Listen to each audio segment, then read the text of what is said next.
उष्ण कटिबंधीय चक्रवात, ट्रॉपिकल साइक्लोन, फिर वर्षा रिवाइज करेंगे। उष्ण कटिबंधीय चक्रवात,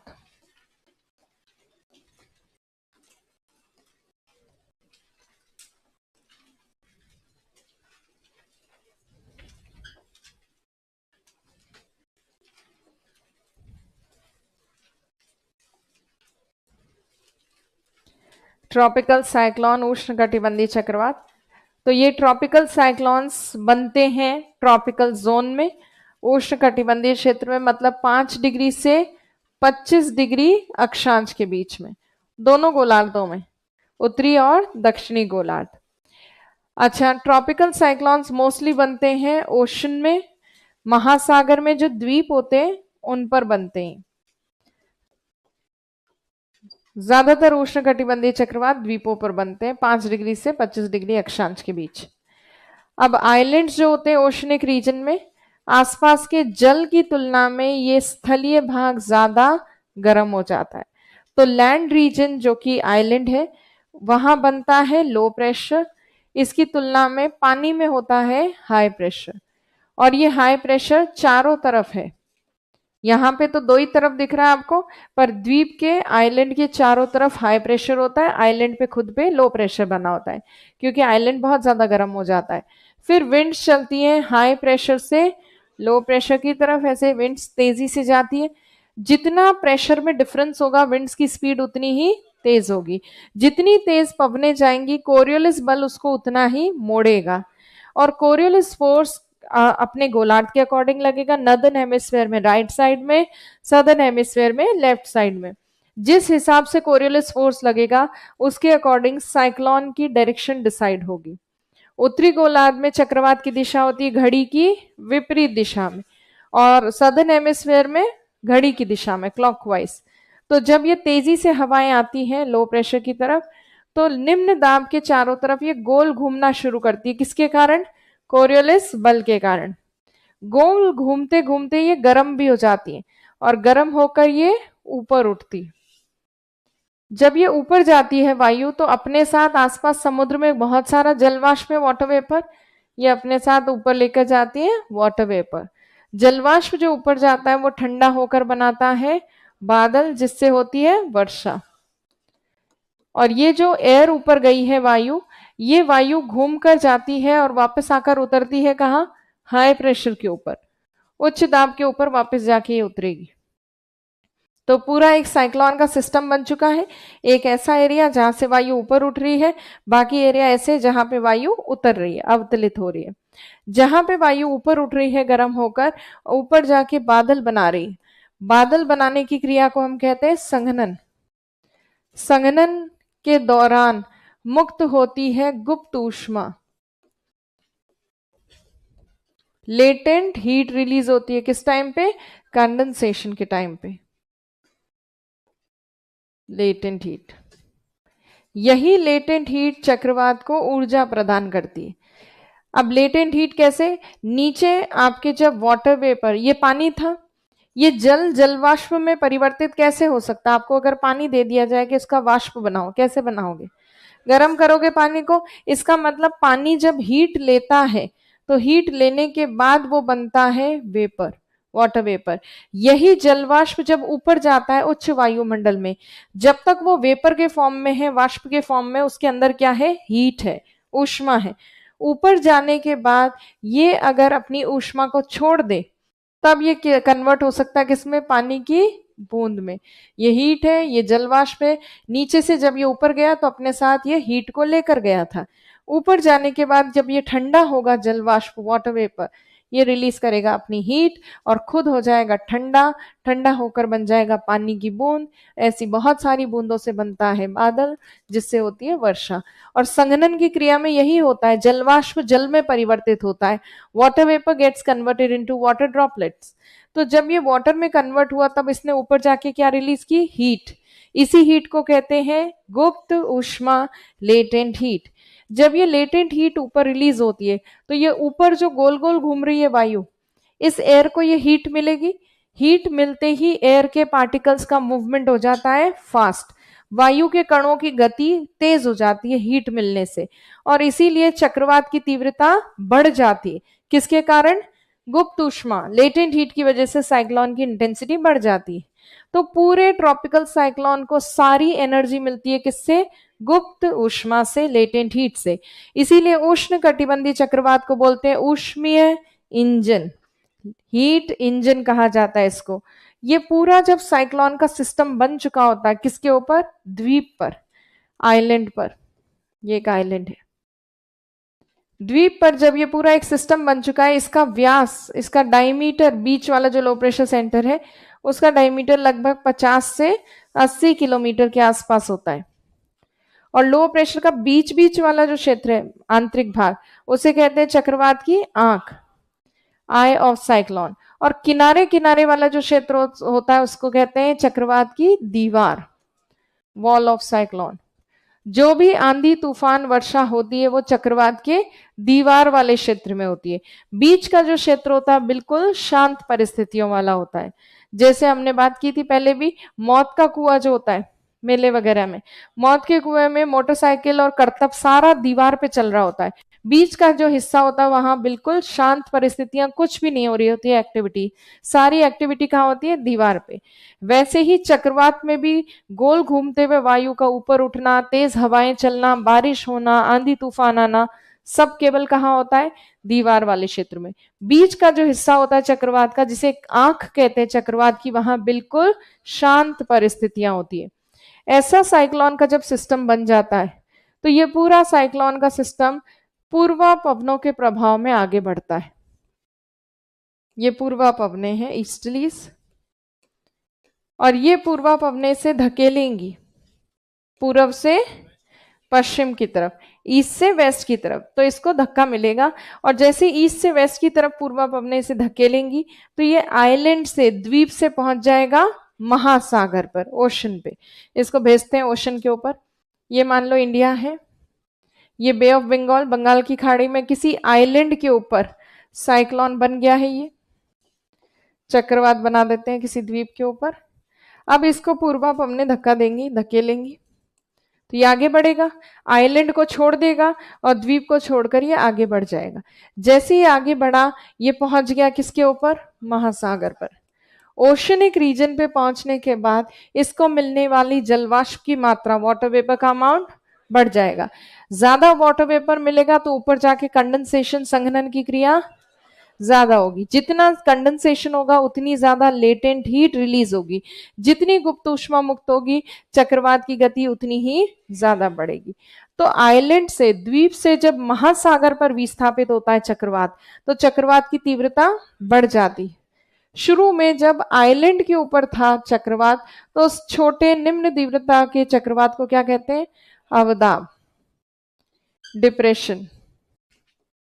और जैसे पहुंचा ये महासागर पर, इसकी तीव्रता बढ़ गई 180 से 240, 250 किलोमीटर प्रति घंटे के आसपास इसकी साइक्लोनिक मोशन हो गई। चक्रवात की गति बढ़ चुकी है, इतनी बढ़ गई है। चक्रवात तेजी से जाता है और टकराता है किससे? महाद्वीपों के पूर्वी तट से। जब ये तट से टकराता है उसको कहते हैं चक्रवात का landfall, landfall of cyclones. Landfall के बाद चक्रवात तटवर्ती क्षेत्र में करता है भारी बारिश।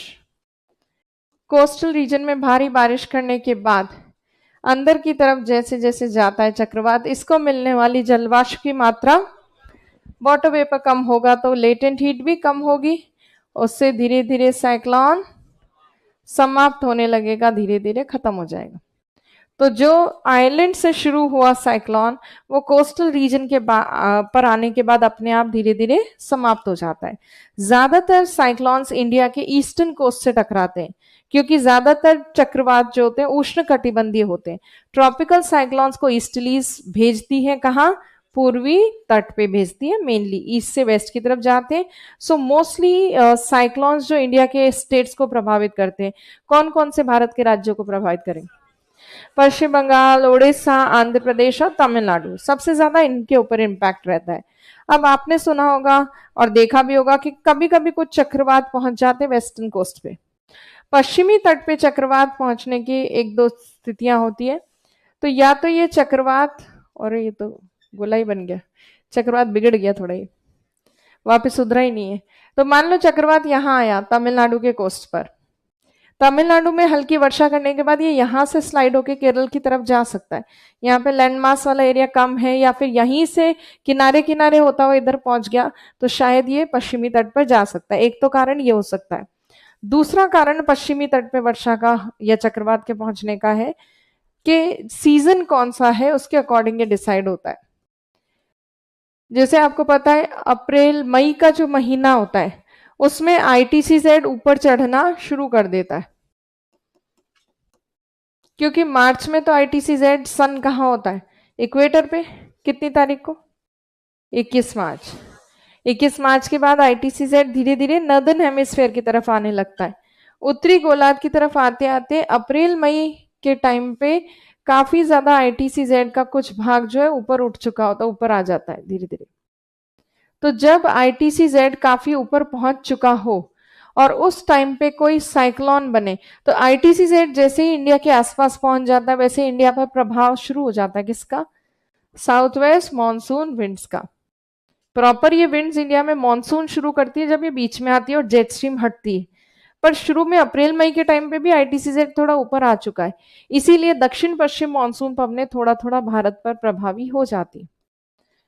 और साउथ वेस्ट मानसून विंड्स जो है यही इंडिया में वेस्टर्न कोस्ट पे करवाती है मानसून पूर्व वर्षा, और उस प्री मानसून वर्षा को चेरी ब्लॉसम मैंगो शावर के नाम से जानते हैं। मैंगो शावर जिसे आम्र वर्षा कहते हैं, आम के लिए लाभदायक। चेरी ब्लॉसम किसके लिए? कॉफी के लिए। एनसीईआरटी के अकॉर्डिंग मैंगो शावर कौन से स्टेट्स में होता है वही आपको टिक करके आना प्रीलिम्स में।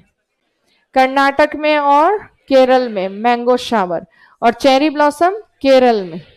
तो ये मैंगो शावर चेरी ब्लॉसम जैसी वर्षा स्टार्ट हो जाती है वेस्टर्न कोस्ट पे। इस सीजन में अप्रैल मई के टाइम पे अगर अरब सागर में कोई चक्रवात बने, मान लो यहाँ कोई साइक्लोन बना, तो इस चक्रवात को कहाँ ले जाएंगी विंड्स?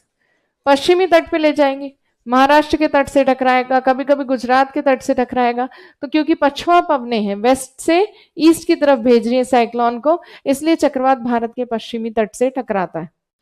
तो साइक्लोन के पश्चिमी तट से टकराने का कारण होती है दक्षिण पश्चिम मॉनसून पवने। अन्यथा ज्यादातर साइक्लोन इंडिया की तरफ जो आते हैं वो टकराते हैं ईस्टर्न कोस्ट से। बिपरजॉय आया था, टकराया था गुजरात से, राजस्थान तक भी उसका प्रभाव रहा था बिपरजॉय का। कौन से महीने में आया था बिपरजॉय? मॉनसून के टाइम पे आया था, आई थिंक जून के एंडिंग में आया था शायद, और जुलाई के बिगिनिंग में। तो उस टाइम पे हमारा मॉनसून विंड्स पूरा इंडिया पर प्रभावी हो गई थी, इसीलिए वो जो साइक्लोन बना वो सीधा गुजरात से आकर टकराया सबसे ज्यादा। अच्छा, चक्रवात कब कब बन सकते हैं? साइक्लोन जो अप्रैल मई का महीना होता है उस टाइम भी बनते हैं, मतलब मॉनसून से पहले। मॉनसून के सीजन के टाइम पे भी बन सकते हैं चक्रवात, और मॉनसून के बाद में भी बनते, बस सर्दियों में नहीं बनते, बाकी सारे सीजन में बनते। पूरे साल भर में इंडिया ट्रॉपिकल साइक्लोन से प्रभावित रहता है, उष्ण कटिबंधीय चक्रवातों से। पर सर्दियों में किससे प्रभावित रहता है? शीतोष्ण कटिबंधीय चक्रवातों से। टेम्परेट साइक्लोन्स आते हैं सर्दियों में, बाकी सीजन्स में बाकी महीनों में कौन से चक्रवात आ सकते हैं? उष्ण कटिबंधीय चक्रवात। ट्रॉपिकल साइक्लोन ज्यादातर टकराते हैं पूर्वी तट से, पर कभी कभी आ सकते हैं पश्चिमी तट पर। सबसे ज्यादा साइक्लोन का फॉर्मेशन इंडिया में कौन से महीनों में होता है? अक्टूबर और नवंबर के महीनों में। क्यों अक्टूबर नवंबर में? क्योंकि उस समय मानसून लौटना शुरू करता है, इंडिया से लो प्रेशर हटता है, ITCZ नीचे चला जाता है, इंडिया के ऊपर कोई लो प्रेशर नहीं होगा। अक्टूबर नवंबर में लो प्रेशर धीरे धीरे खत्म होगा और इंडिया में सर्दियां आ रही है, इंडिया पे धीरे धीरे क्या बनने लगेगा? High pressure. उस समय आइलैंड पर बना लो प्रेशर बहुत एक्सक्लूसिव होता है, अलग से इंडिविजुअल एक लो प्रेशर बना हुआ होता है, आसपास कहीं लो प्रेशर नहीं है, और केवल आइलैंड के ऊपर, द्वीप के ऊपर निम्न दाब बना है। तो सारी पवनें किसकी तरफ आकर्षित होंगी? द्वीप की तरफ। उससे पहले का जो महीना होता है जून जुलाई वाला और बाकी महीने, उस समय साइक्लोन्स बनते हैं बट कम बनते, क्योंकि आइलैंड्स की, द्वीपों की तुलना में ज्यादा स्ट्रॉन्ग और अच्छा लो प्रेशर कहाँ बना होता है? इंडिया पर बना होता है। तो वो डिस्टर्ब कर देता है विंड्स को, सारी पवनों को वहां आकर्षित नहीं होने देता। इसीलिए ज्यादा साइक्लोन की इंटेंसिटी और निर्माण की प्रक्रिया ज्यादा स्ट्रांग होती है कौन से महीने में? मानसून के लौटते समय, पोस्ट मानसून सीजन में, मेनली अक्टूबर और नवंबर के महीने में। अच्छा, इस चक्रवात को, उष्णकटिबंधीय चक्रवात को अलग अलग नामों से जाना जाता है। क्या क्या नाम है इसके? इंडियन ओशन में इसको कहते हैं चक्रवात, ऑस्ट्रेलिया के पास willy willies, Atlantic Ocean hurricane, Pacific Ocean South China Sea typhoon. Indian Ocean में साइक्लोन्स के नेम्स जो हैं वो रखे जाते हैं, आसपास में जो कंट्रीज है उनके द्वारा लिए जाते हैं। तो नॉर्दर्न इंडियन ओशन में 13 देशों ने दिए हैं 13 नाम। हर चक्रवात का अलग अलग नाम होता है। इन देशों के नाम अल्फाबेटिकल ऑर्डर से लिखे गए हैं और इन हर एक देश ने 13 नाम दिए। तो 13/13, 13 देश 13 नाम, 13 कॉलम है, 13 कॉलम्स हैं। हर देश के द्वारा दिए गए नाम को सेलेक्ट किया जाता है एक के बाद एक अल्फाबेटिकल ऑर्डर के अकॉर्डिंग। तो वो नाम मैं बता देती हूँ, वैसे आपने देखा होगा, पहले दिखाए थे मैंने, नहीं दिखाए, भूल गए ये बोल दो ना, देखे नहीं। Recent tropical cyclones in Indian ocean, कौन सा बना भी रिसेंट में साइक्लोन? किसी का नाम सुना आपने न्यूज में? दाना, फेंगल, ये देखो फेंगल बन चुका है। बिपरजॉय बना था जून में। अच्छा ये टिक नहीं, यहाँ से टिक होगा क्या? चलो साइक्लोन कहाँ बने? फेंगल बना अभी नवंबर दिसंबर में, और फेंगल जो है उसकी स्पीड वगैरह दे रखी। रीजन कौन सा था? अरब सागर में बना था फेंगल। हमून बना था बंगाल की खाड़ी में अक्टूबर के महीने में। बिपरजॉय इससे पहले 2023 में बना था जून के महीने में। तो इस तरह से ईस्टर्न, नॉर्थ ईस्टर्न, अच्छा इससे तो सदर्न। तो अभी रिसेंट में जो साइक्लोन्स बने हैं उनके नाम भी देख लेते हैं। Names of cyclone in Indian ocean.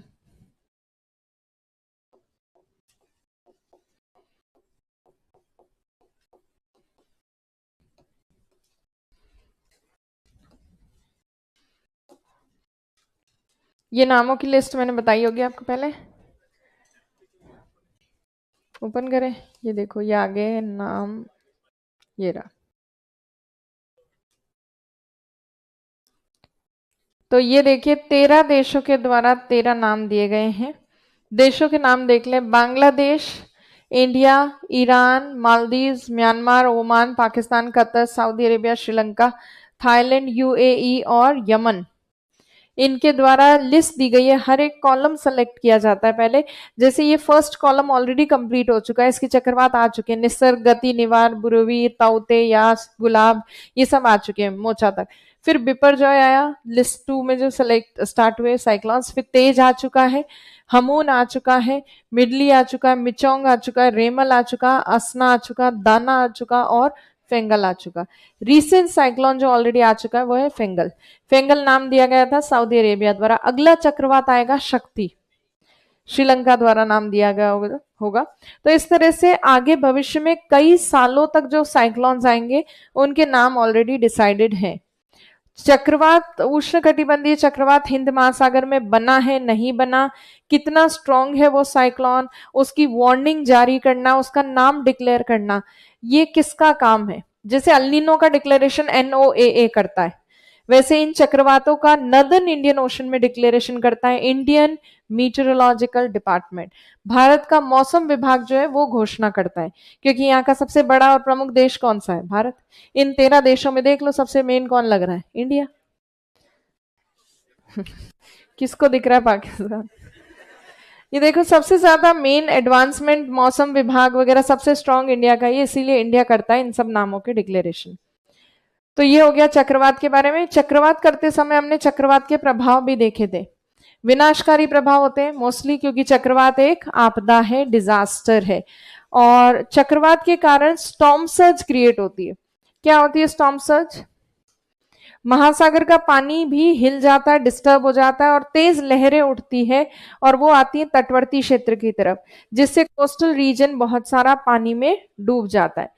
तो सीधे बाढ़ की समस्या बारिश से ही नहीं होती, स्टॉर्म सर्ज की वजह से भी होती है। चक्रवात के कारण जो स्टॉर्म सर्ज क्रिएट होती है, स्टॉर्म सर्ज सुनामी नहीं होती। सुनामी क्या होती है? ऊंची ऊंची लहरें। स्टॉर्म सर्ज क्या होती है? उच्च तीव्रता की लहरें, उनकी हाइट ज्यादा नहीं होती है। तो स्टॉर्म सर्ज तो बहुत छोटे लेवल की होती है, बस समुद्र का पानी थोड़ा अंदर तक आ जाता है। सुनामी की तीव्रता ही अलग होती है और बहुत हाई वेव्स होती है सुनामी की। तो सुनामी बहुत अलग है, भूकंप के कारण बनती है या ज्वालामुखी कहीं फटा हो महासागर में, उसकी वजह से सुनामी जनरेट होती है, तूफान की वजह से नहीं जनरेट होती। तो ये हो गया आपके ट्रॉपिकल साइक्लोन, उष्ण कटिबंधीय चक्रवात। अब हम बात करेंगे भारत में होने वाली वर्षा की। वर्षा, रेनफॉल चैप्टर डिस्कस कर लेते हैं।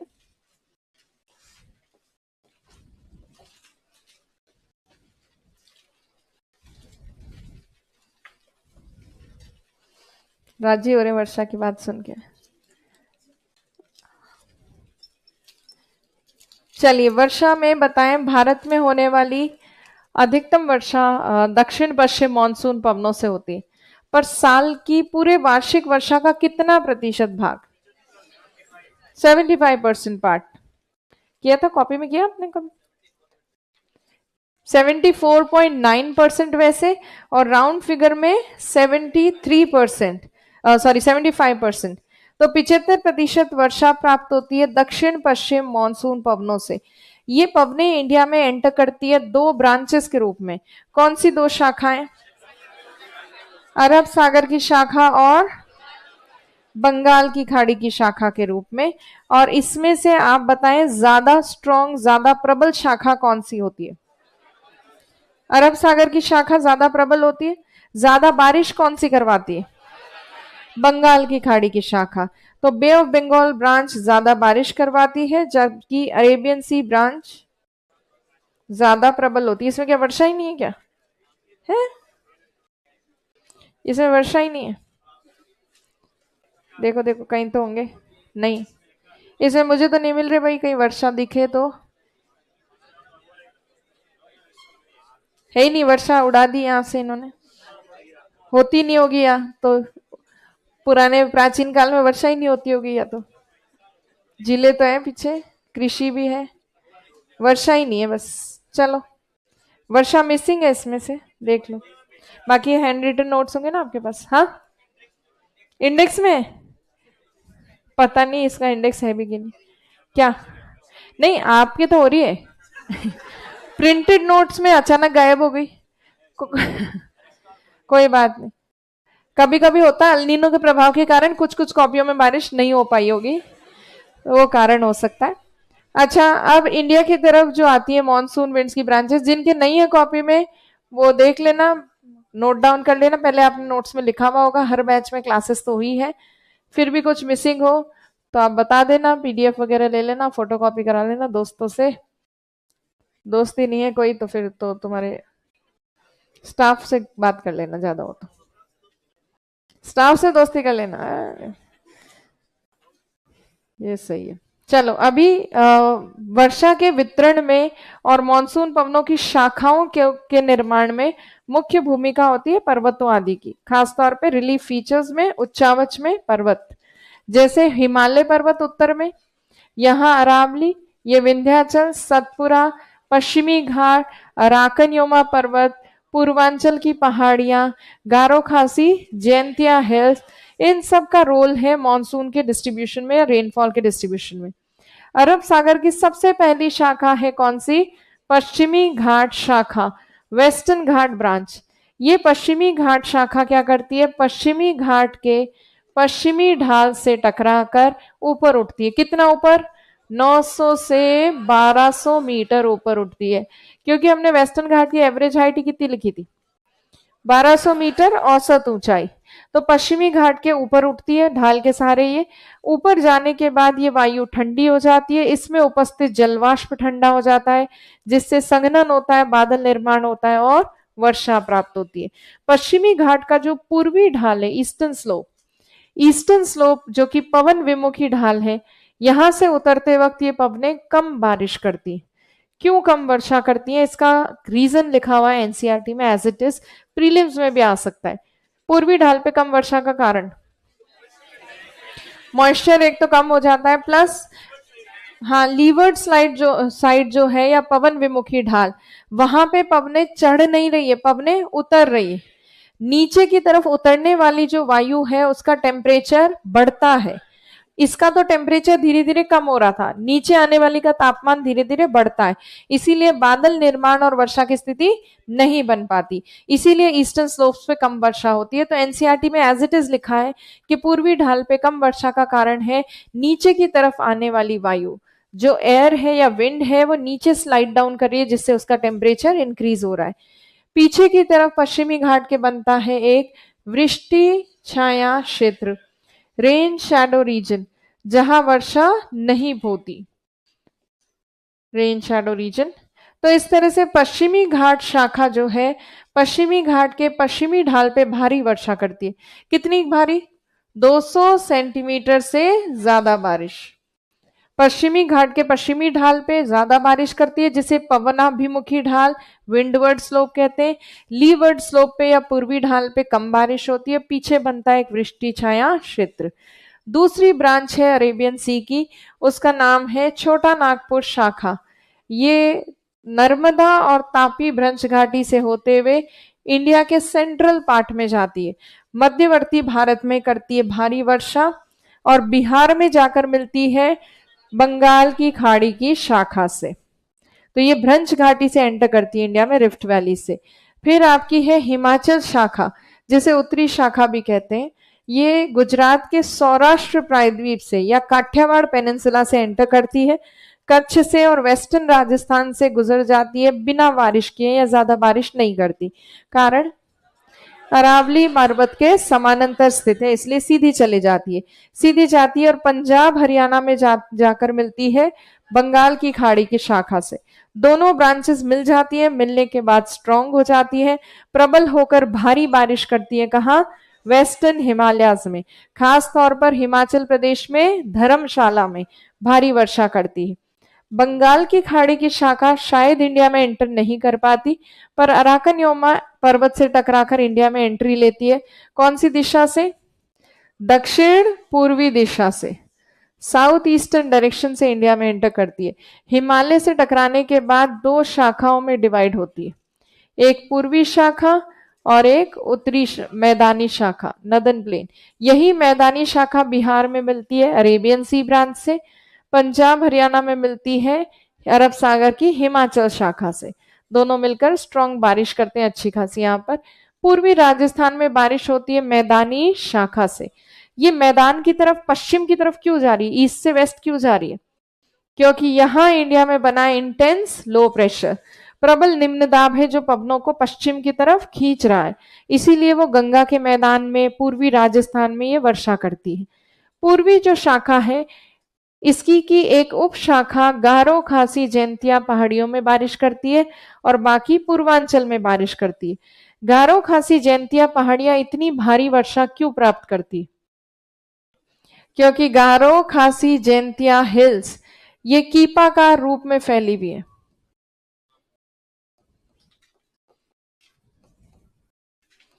गारो खासी जैंतिया पहाड़ियां ये कीपाकार रूप में फैली हुई है, कीपाकार फनल शेप्ड फॉर्म में ये फैली हुई है और फनल शेप्ड फॉर्म में इनका एक्सटेंशन है। इसीलिए जब मॉनसून पवने इनके अंदर एंटर करती है तो यही गोल घूम घूम के बार बार मॉनसून पवने इनसे टकरा टकरा के पहाड़ियों से बार बार वर्षा करती है। इसीलिए गारो खासी जैंतिया पहाड़ियों में भारी बारिश होती है। अब आपको याद हो तो खासी पहाड़ियों में है चेरापूंजी और मौसिनराम। आपको वर्षा का पता है कितनी बारिश होती है मौसिनराम, कितनी चेरापूंजी? लगभग 1200 सेंटीमीटर। तो अब देखें सबसे ज्यादा वर्ल्ड में बारिश होती है किसमें? मौसिनराम में। मौसिनराम में लगभग 1200 सेंटीमीटर वर्षा होती है, मिलीमीटर में लगभग 12,000 मिलीमीटर। एग्जैक्ट नंबर 873 हाँ 87.3 सेंटीमीटर और 11873 मिलीमीटर।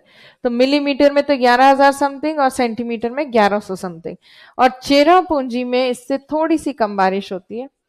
सेकंड नंबर पे है चेरापूंजी 1177.7 सेंटीमीटर और 11777 मिलीमीटर। तो सेंटीमीटर और मिलीमीटर में यह है वर्षा मौसिनराम और चेरापूंजी की। मौसिनराम चेरापूंजी। अच्छा, अब इस सीजन में एक जगह बारिश नहीं होती, वो है कोरोमंडल तट। यहां बारिश नहीं होती। इसके दो कारण हैं। हाँ, बे ऑफ बंगाल ब्रांच तो पैरेलल चले जाती है, बंगाल की खाड़ी की शाखा समानांतर गुजरती है और अरब सागर की शाखा के ये वृष्टि छाया क्षेत्र में। अब गारो खासी जयंतिया पहाड़ियां ये सब हमने डिस्कस कर ली। आपसे एग्जाम में पूछ सकते हैं ज्यादा स्ट्रॉन्ग कौन सी ब्रांच है मॉनसून की, प्रबल कौन सी शाखा है अरब सागर की, ज्यादा वर्षा कौन करती है बंगाल की खाड़ी की शाखा। ये आपको ध्यान होना चाहिए। अभी जो आपको एनसीईआरटी में मैं दिखा रही थी उसी पे वापस आते हैं। एनसीईआरटी हट गई क्या, कहाँ गया? हाँ, एनसीईआरटी में एक और स्थान है खासी पहाड़ियों गारो पहाड़ियों का, उसका नाम लिखा हुआ है तुरा नाम का क्षेत्र। और ऐसे लिखा हुआ है कि तुरा नाम का जो स्थान है वहां एक दिन में जितनी बारिश होती है वो जैसलमेर में पूरे साल भर में उतनी बारिश नहीं होती, ऐसा कुछ पॉइंट लिखा हुआ है। तो इस तरह का कोई स्टेटमेंट अगर आ जाए प्रीलिम्स में तो आपको ध्यान होना चाहिए। तो वो भी देख लेते हैं स्टेटमेंट को, ताकि कोई क्वेश्चन आए तो आपका गलत नहीं हो।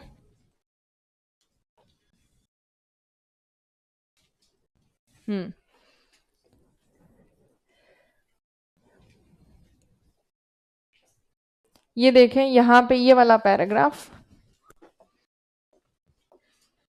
मेघालय की गारो पहाड़ियों में स्थित तुरा में एक ही दिन में उतनी वर्षा होती है जितनी जैसलमेर 10 वर्ष जितनी जैसलमेर में 10 वर्षों में। उत्तर पश्चिमी हिमालय तथा पश्चिमी मरुस्थल में वार्षिक वर्षा 10 सेंटीमीटर से भी कम होती है, जबकि उत्तर पूर्व में स्थित मेघालय में वार्षिक वर्षा 400 सेंटीमीटर से भी ज्यादा होती है। तो ये वाला जो तुरा वाला पॉइंट है, अगर कोई प्रीलिम्स में आ जाए तो देख लेना, स्टेटमेंट सीधा एनसीईआरटी में दे रखा है तुरा। तो ये लिख ले आप अलग से, बस जैसलमेर से तुलना की इन्होंने 10 वर्षों में। चलिए लिखिए इसमें, ये तो लिख लीजिए हिंदी में तो एज इट इज, और इंग्लिश में लिखें Tura located in Garo hills of Meghalaya. Meghalaya की गारो पहाड़ियों में स्थित Tura, Tura located in Garo hills of Meghalaya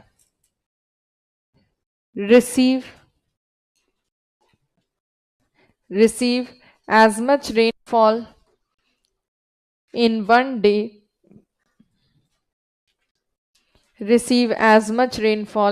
day as Jaisalmer receives in 10 years.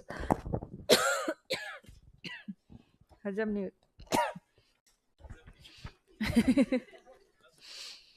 as Jaisalmer receives in 10 years.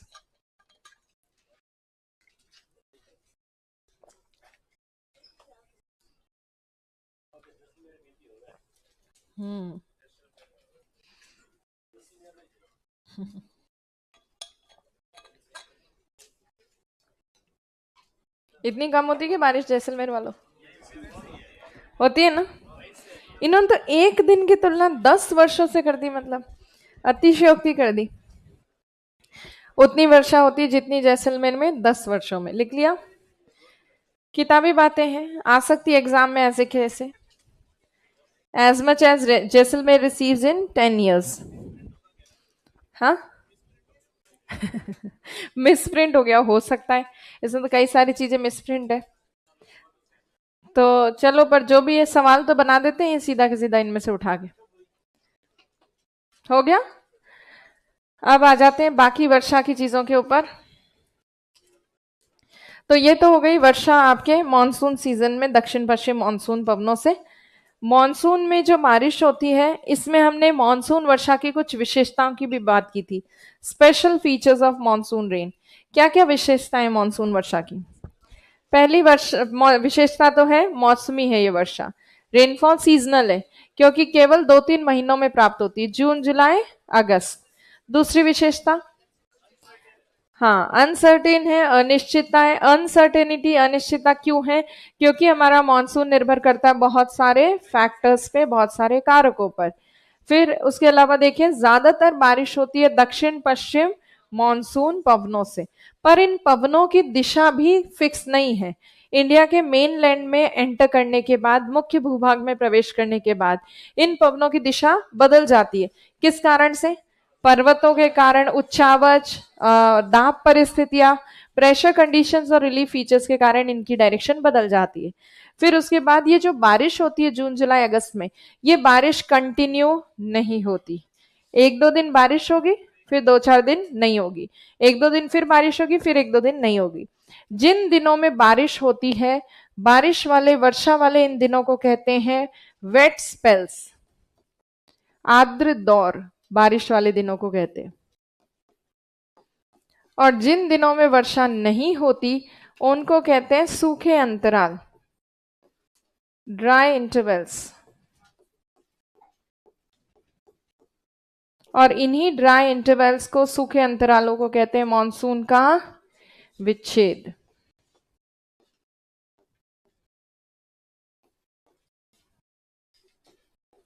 Monsoon का विच्छेद या ब्रेक ऑफ मॉनसून कहा जाता है इनको इंग्लिश में। अब ये ब्रेक ऑफ मॉनसून की स्थिति उत्तर भारत में और दक्षिण भारत में किस वजह से बनती, ब्रेक दोनों में लगता है, नॉर्दर्न इंडिया में भी और सदर्न इंडिया में भी। तो दक्षिण भारत का तो सरल सा है। साउथ इंडिया में ब्रेक की स्थिति तब बनती है जब पहाड़ों से, पर्वतों से टकराकर मॉनसून पवनें थोड़े टाइम के लिए तट के समानांतर चलने लगती है। ये मानसून विंड्स हैं, कोस्ट के पैरेलल चलने लग जाए थोड़े टाइम के लिए, तो मॉनसून का विच्छेद बन जाता है वेस्टर्न कोस्ट पे।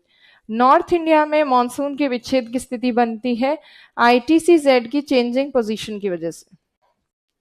जैसे यहाँ 2 अगर स्थिति बनाए आईटीसी-जेड की, ये इंडिया, ये एक और इंडिया थोड़े टाइम बाद। आईटीसी-जेड वैसे है क्या, एक लो प्रेशर की बेल्ट, निम्न दाब की पेटी। ये निम्न दाब की पेटी वहां बनी होती है जहां टेम्परेचर बहुत हाई होता है, उच्च होता है तापमान। तो अब अगर मान लीजिए आईटीसी-जेड की स्थिति पहले बनाते हैं, गुजरात और मध्य प्रदेश, छत्तीसगढ़, झारखंड, पश्चिम बंगाल, त्रिपुरा, मिजोरम से होते हुए आईटीसी-जेड जा रहा है। जहां जहां आईटीसी-जेड होता है वहां स्ट्रॉन्ग लो प्रेशर होता है और वहां हो रही होती है वर्षा। तो मान लीजिए इस पूरी बेल्ट में बारिश हो रही है जहां आईटीसी-जेड है, जिसमें गुजरात, मध्य प्रदेश, उसके आसपास वाला सारा क्षेत्र है, छत्तीसगढ़, थोड़ा सदर्न, झारखंड, पश्चिम बंगाल, त्रिपुरा, मिजोरम, यहाँ पे बारिश हो रही है। 2-3 दिन जब यहाँ बारिश होगी तो यहाँ पे टेम्परेचर में कमी आ जाएगी, बारिश से तापमान कम हो जाता है। तो जैसे ही टेम्परेचर कम होगा, इसके आसपास के जो क्षेत्र हैं जहां बारिश नहीं हो रही, जैसे गुजरात, राजस्थान में नहीं हो रही बारिश इस समय, यूपी में नहीं हो रही, बिहार में नहीं हो रही, असम में नहीं हो रही, जिन स्थानों पर बारिश नहीं होती वहां गर्मी बढ़ जाती है। और वहां गर्मी बढ़ने से वहां का लो प्रेशर ज्यादा स्ट्रांग हो जाता है और इसीलिए अब आईटीसी-जेड यहां से शिफ्ट होके चला जाएगा ऊपर की तरफ। तो थोड़े टाइम 2-3 दिन यहां बारिश करेगा, फिर आईटीसी-जेड ऊपर शिफ्ट हो जाएगा। और जब आईटीसी-जेड ऊपर शिफ्ट हो जाएगा तो बारिश अब इन स्थानों पर होने लग जाएगी और गुजरात में बारिश थोड़े टाइम के लिए, 2-3 दिन के लिए रुक जाएगी। फिर ऐसे ही चलता रहता है, आईटीसी-जेड फ्लक्चुएट होता रहता है। जहां बारिश होती है वहां टेम्परेचर में कमी आ जाती है, लो प्रेशर थोड़ा कमजोर हो जाता है, इसीलिए वर्षा युक्त तूफान कुछ समय के लिए वहां रुक जाते। तो मॉनसून के विच्छेद की स्थिति उत्तर भारत में आईटीसी-जेड की बदलती स्थिति के कारण बनती है और दक्षिण भारत में जब मॉनसून पवनें तट के समानांतर चलती है उसके कारण बनती है। अच्छा, इन्हीं सबके साथ हमने स्टार्टिंग में ये भी देखा था कि मॉनसून का प्रस्फोट, बर्स्ट ऑफ मॉनसून किसको कहा जाता है, जब पहली मानसून वर्षा प्रारंभ होती है बादल के गरजने और बिजली के कड़कने के साथ, उसको कहते हैं मानसून का प्रस्फोट। फिर एक सामान्य सी बात है मानसून की, तट से बढ़ती दूरी के साथ मानसून वर्षा की मात्रा कम होगी। Increasing distance from the coast the amount of monsoon rain decreases. अनिश्चितता है मानसून में। फिर मानसून का वितरण असमान है, कहीं कम बारिश कहीं ज्यादा बारिश। मेघालय में और चेरापूंजी मौसिनराम में तो इतनी ज्यादा बारिश हो रही है। दूसरी तरफ देखो, अभी तुलना देखिए आपने, कहा तुरा और कहा जैसलमेर, तो बहुत वितरण में असमानता है, डिस्ट्रीब्यूशन बहुत अनइवन है।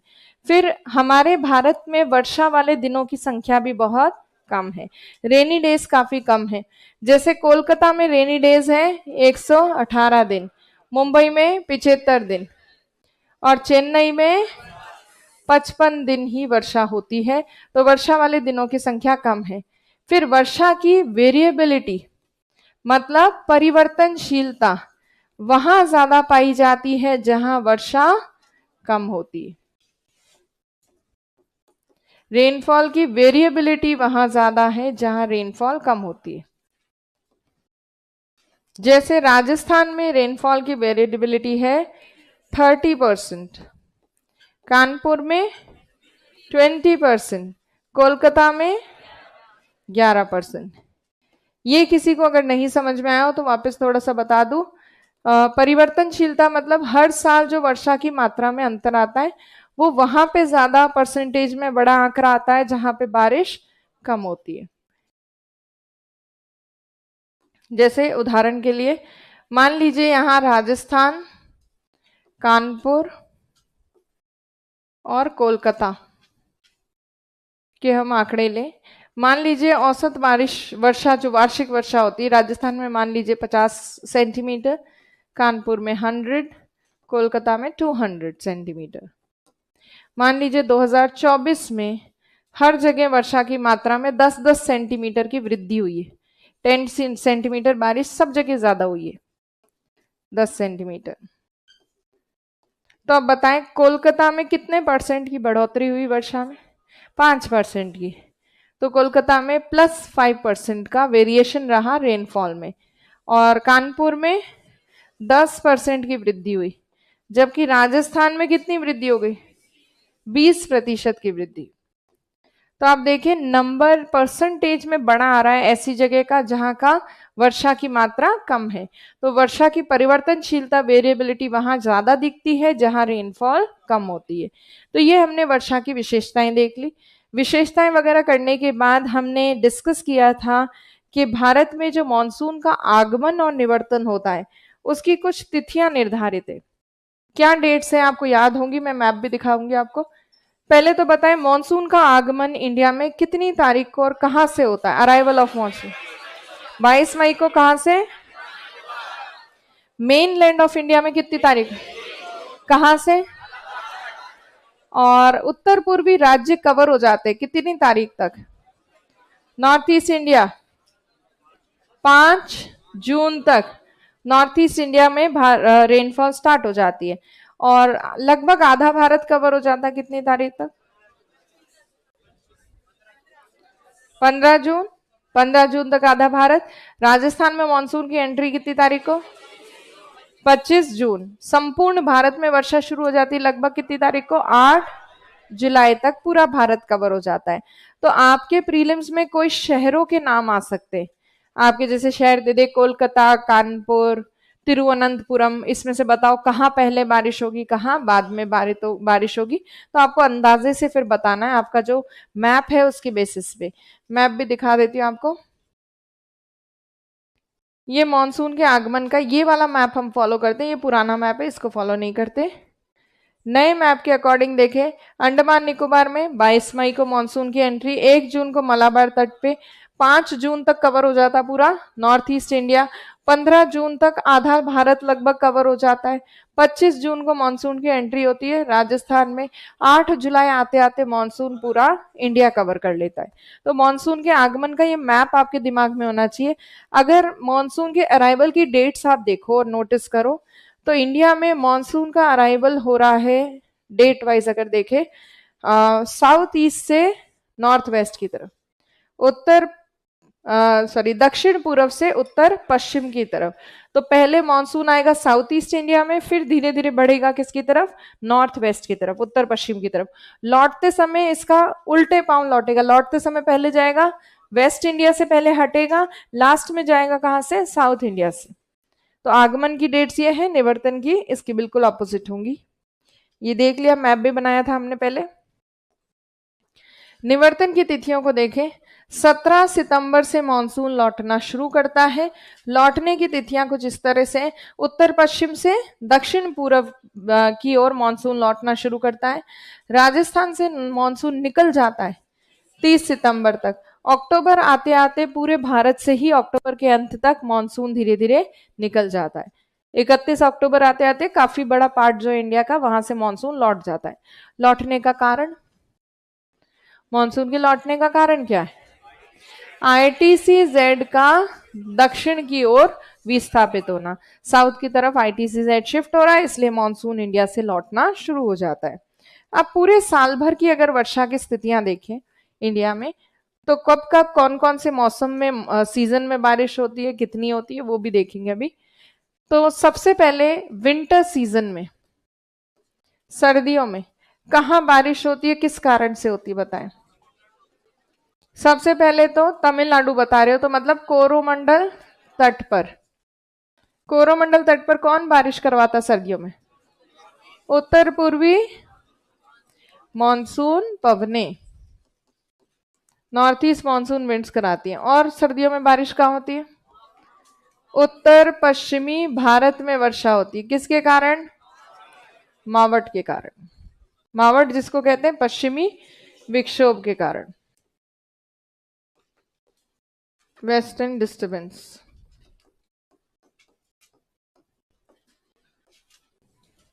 और कहीं बारिश होती है सर्दी में, अरुणाचल प्रदेश, अरुणाचल प्रदेश में बारिश होती है आर्द्रता युक्त पवनों के कारण, बस यही लिखना है, मॉइस्चर लेडन विंड्स।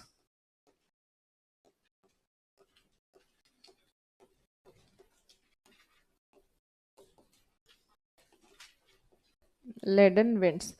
अच्छा, इसके बाद कौन सा सीजन आएगा, प्री मॉनसून। तो मॉनसून के पहले का सीजन आएगा। विंटर सीजन में हम कौन से महीने मानेंगे, दिसंबर, जनवरी और फरवरी। अब इसके बाद आएगा प्री मॉनसून का सीजन, मॉनसून पूर्व की ऋतु।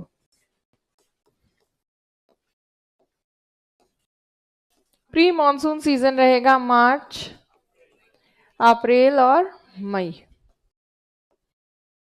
प्री मॉनसून सीजन में एक तो होती है भारत के पश्चिमी तट पर वर्षा, वेस्ट कोस्ट पर, किसके कारण, आम्र वर्षा और चेरी ब्लॉसम। क्यों होती है ये बारिश शुरू, आईटीसी-जेड उत्तर की तरफ आना शुरू करता है, थोड़ा थोड़ा साउथ वेस्ट विंड्स इंडिया की तरफ आने लगती है, वो लेकर आती है वर्षा पश्चिमी तट पर। तो पश्चिमी तट पर होने वाली वर्षा को आम्र वर्षा और चेरी ब्लॉसम नाम से जाना जाता है।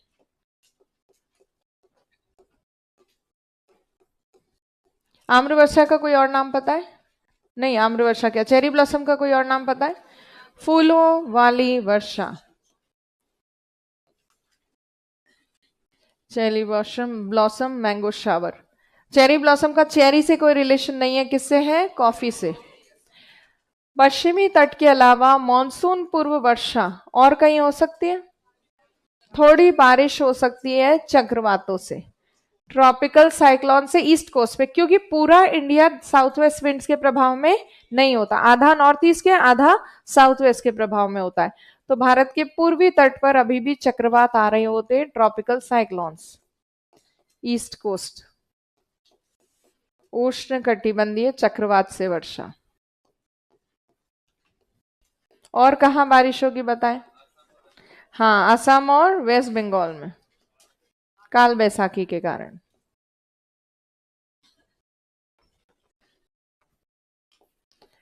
असम और पश्चिम बंगाल, काल बैसाखी बारिश का नाम है, किसका नाम, तूफान का नाम है। काल बैसाखी एक वज्र तूफान है। काल बैसाखी की वजह से बारिश होती है पश्चिम बंगाल और असम में। काल बैसाखी को अभी रिवाइज करेंगे, डिस्कस भी कर लेंगे। इसके बाद आ जाता है कौन सा सीजन? मॉनसून। मॉनसून में हमें पता है ज्यादातर बारिश होती है किससे? साउथ वेस्ट विंड से। पूरे इंडिया में होती है लगभग। ये रहता है जून, जुलाई, अगस्त। ऑल इंडिया या होल इंडिया, कोरोमंडल तट को छोड़कर। किससे? साउथ वेस्ट विंड से, मॉनसून विंड्स। और कहीं बारिश होती है? थोड़ी वर्षा हो जाती है चक्रवातों से, वो कहाँ होती है? पश्चिमी तट पे। जैसे बिपरजॉय आया था पश्चिमी तट पे।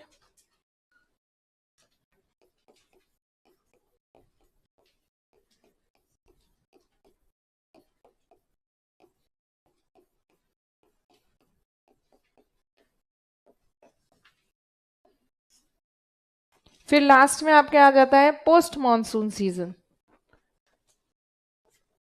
किससे बारिश होती है? कहाँ होती है बारिश? हाँ, ईस्टर्न कोस्ट पे होती है ज्यादातर साइक्लोन्स की वजह से। सितंबर, अक्टूबर, नवंबर का महीना होता है।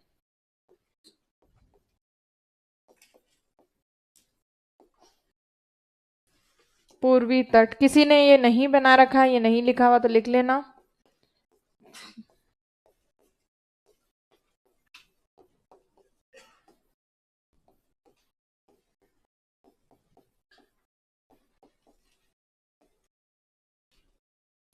ट्रॉपिकल साइक्लोन से ईस्टर्न कोस्ट पे बारिश होती है। और कहीं बारिश होती है?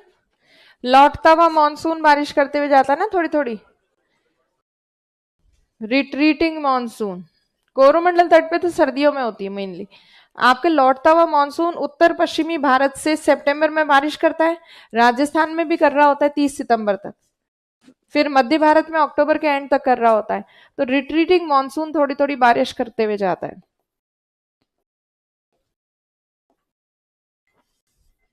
लौटता मानसून।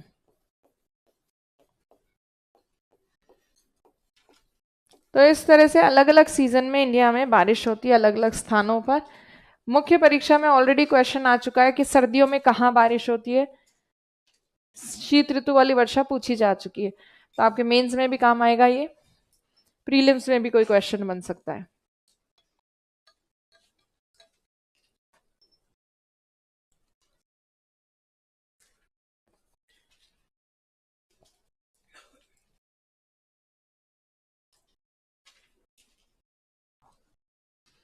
नोट डाउन कर ले किसी ने नहीं किया हुआ तो। फिर काल बैसाखी डिस्कस करेंगे।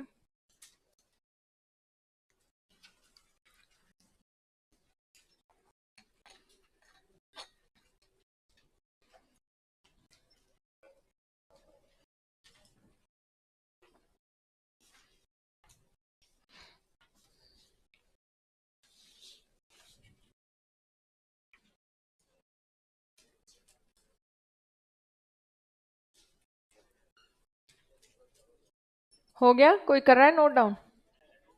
कोई कर रहा है? हाथ खड़ा करें, जल्दी से कर लें और फिर आगे बढ़ेंगे। काल बैसाखी को डिस्कस करेंगे। फिर हमने जो एक पूरे वर्ष की जो वर्षा का एक डायग्राम वो बनाया था, परसेंटेज वाला टेबल, वो भी देखेंगे।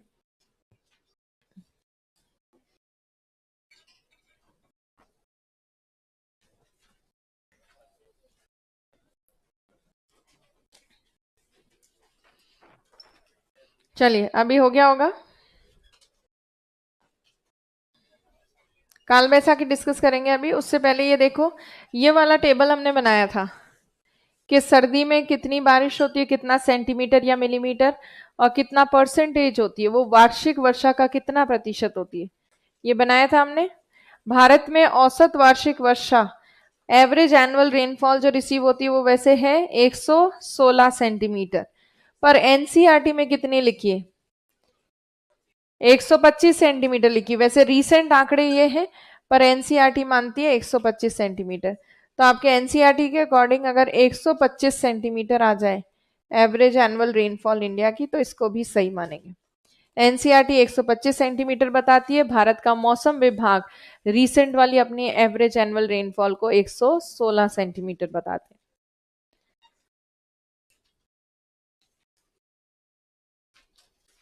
तो सबसे ज्यादा बारिश इंडिया में होती है साउथ वेस्ट विंड से। सेकंड नंबर बारिश होती है नॉर्थ ईस्ट से, उत्तर पूर्वी पवनों से। उत्तर पूर्वी पवनें कब कब बारिश कर रही हैं? मॉनसून से पहले भी कर रही हैं, मॉनसून के बाद भी कर रही है, थोड़ी सी सर्दियों में भी कर रही है। ये क्या है, ये जो आपने यहाँ पे लिखा होगा या बनाया होगा ये टेबल, ये है सीजनल डिस्ट्रीब्यूशन ऑफ रेनफॉल, वार्षिक वर्षा का ऋतु के आधार पर वितरण। Seasonal distribution of annual rainfall, वार्षिक वर्षा का ऋतु के आधार पर वितरण, ऋतु के आधार पर वितरण, वार्षिक वर्षा का ऋतु के आधार पर वितरण। देख लिया सबने सीजनल डिस्ट्रीब्यूशन ऑफ रेनफॉल। अब सीजनल के अलावा और कौन सा डिस्ट्रीब्यूशन होता है रेनफॉल का? प्रादेशिक वितरण होता है वर्षा का, रीजनल डिस्ट्रीब्यूशन। रीजनल डिस्ट्रीब्यूशन अभी थोड़ी देर बाद देखेंगे, जिसमें हमने ये बनाया था ये पूरा, ये वाला, ये क्या है? वर्षा का प्रादेशिक वितरण। ये थोड़ी देर बाद देखेंगे। अभी उससे पहले वर्षा के साधन के आधार पर भी वितरण देखा जाता है वर्षा का। Distribution on the basis of source of rainfall,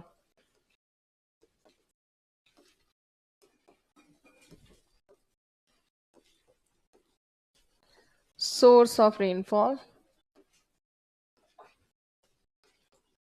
वर्षा के साधन के आधार पर वितरण।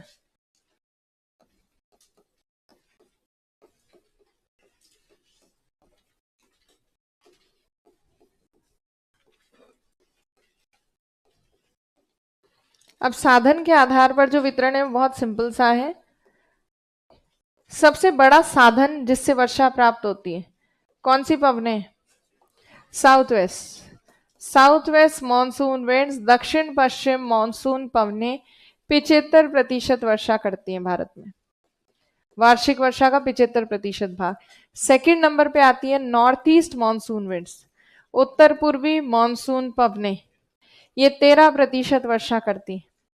फिर आ जाती है प्री मानसून, मानसून पूर्व जो वर्षा होती है जिसे हम आम्र वर्षा, चेरी ब्लॉसम कहते हैं, वो भी कौन लेकर आती है वैसे? साउथ वेस्ट विंड जी लेकर आती है वैसे मेनली वो।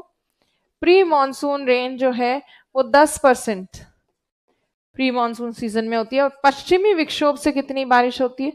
2%। पश्चिमी विक्षोभ, वेस्टर्न डिस्टर्बेंस या मावट, तो आपके ऐसे आ जाए तो ये वाला परसेंटेज आपके रहेगा। तो सोर्स ऑफ रेनफॉल के बेसिस पर अब आप देखें उत्तर पूर्वी पवनें, यहां पे एक्स्ट्रा, ये तो पहले भी लिखा था आपने, पश्चिमी विक्षोभ पहले भी लिखा था। अब यहाँ पे 2 मिनट, ये देखें pre monsoon season, sorry winter season में आपने 3% के आसपास रेनफॉल लिखी थी। इसमें से अभी हमने 2% किसके कारण बताई है? पश्चिमी विक्षोभ मावट के कारण। बाकी जो 1.4% है वो कौन कर रहा है? कोरोमंडल तट पे कर रही है कौन सी पवनें? उत्तर पूर्वी मानसून पवनें। फिर हमने प्री मानसून में अभी आपने केवल कितना परसेंट लिखा है? प्री परसेंट मानसून में ओनली 10% लिखा है। बाकी कहाँ गया 1.13%? बाकी जो 1.3% है वो कर रही है उत्तर पूर्वी मानसून पवनें, क्योंकि प्री मानसून के टाइम पर सारी बारिश जो है इस सीजन में साउथ वेस्ट विंड्स ही नहीं करती है, थोड़ा बहुत साइक्लोन्स आते हैं पूर्वी तट पर, तो इसलिए प्री मानसून सीजन के जो पूर्वी तट वाले चक्रवात है वो किस में आ गए? नॉर्थ ईस्ट वाले में आ गए। तो नॉर्थ ईस्ट में हमने कितना परसेंट अभी टोटल लिखा है उत्तर पूर्वी पवनों में? 13%। ये 13% कहाँ कहाँ से लिया? थोड़ा सा इसमें से ले लिया 1.4%, 1.3% इसमें से ले लिया, और बाकी हमने ले लिया पोस्ट मानसून से। तो इन सबको मिला के कितना हो गया फिर? 13% के आसपास हो गया। तो ये 13% इस तरह से बना है। तो उत्तर पूर्वी पवनें 13% वर्षा करती है, प्री मानसून सीजन में 10%। ये परसेंटेज किसी ने नहीं लिखा हो तो ये लिख लीजिए, और फिर काल बैसाखी समझेंगे, और काल बैसाखी के बाद प्रादेशिक वितरण देखेंगे वर्षा का।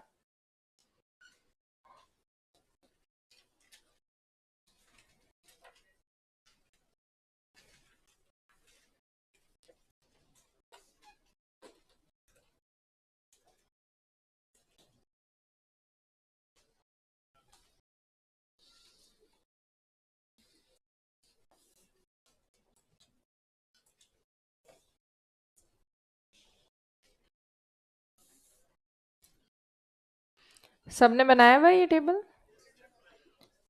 किसी का नहीं बना हुआ तो बना लीजिए। तो 3 आधार पर वितरण देख सकते हैं हम, ऋतुवत सीजन्स के बेसिस पे डिस्ट्रीब्यूशन, दूसरा वर्षा के साधन के आधार पे, और तीसरा प्रादेशिक वितरण, regional distribution of rainfall.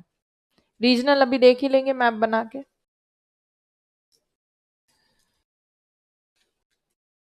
Done. चलिए अभी हम काल बैसाखी को थोड़ा समझते हैं, फिर प्रादेशिक वितरण करेंगे वर्षा का। काल बैसाखी,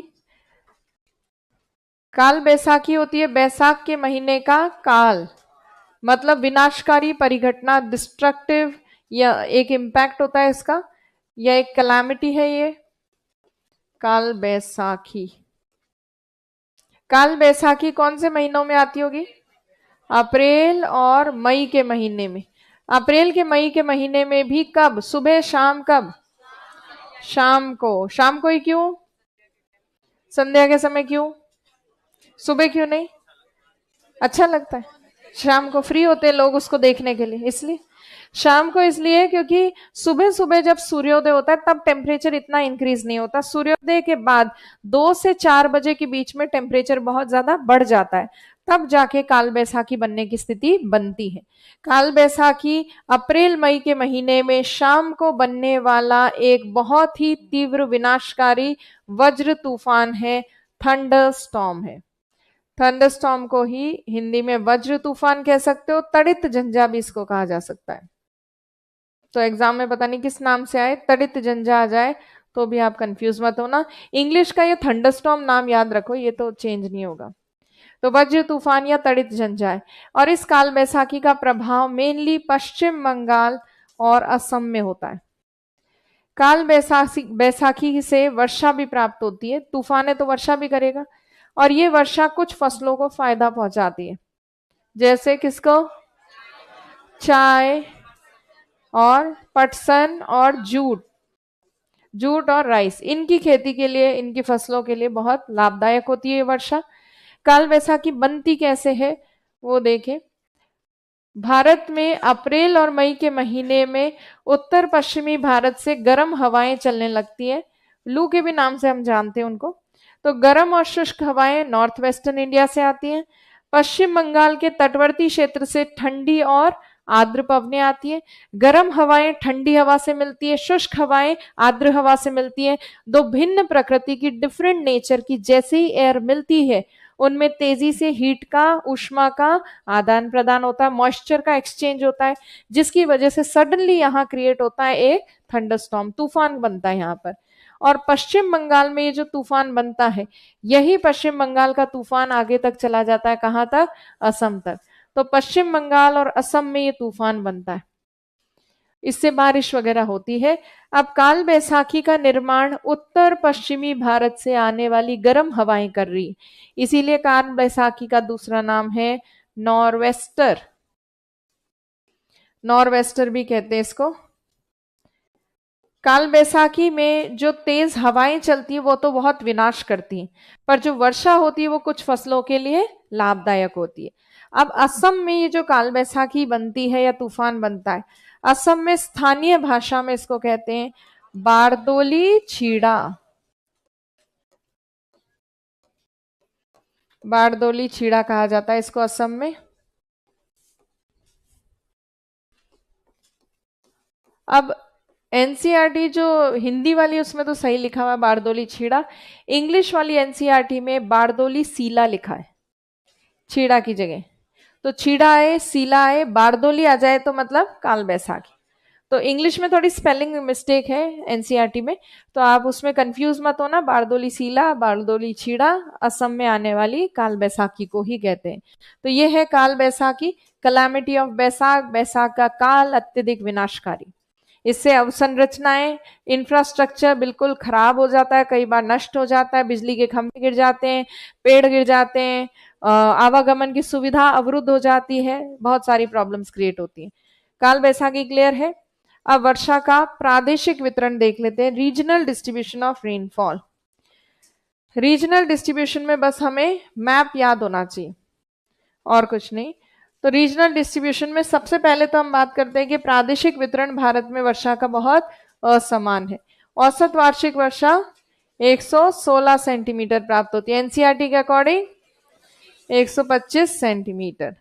सबसे ज्यादा अधिक वर्षा प्राप्त करने वाला स्थान देखिए, ये जो हाईलाइटेड है ये सबसे ज्यादा वर्षा प्राप्त करने वाले स्थान है। कितनी बारिश होती है यहाँ? 200 सेंटीमीटर से ज्यादा बारिश। यहां ज्यादा वर्षा होने का कारण बताएं, क्या कारण है? सबसे पहले तो मॉनसून का आगमन सबसे पहले होता है, निवर्तन सबसे अंत में। तो यहाँ arrival of monsoon first of all होगा, रिट्रीटिंग सबसे लास्ट में।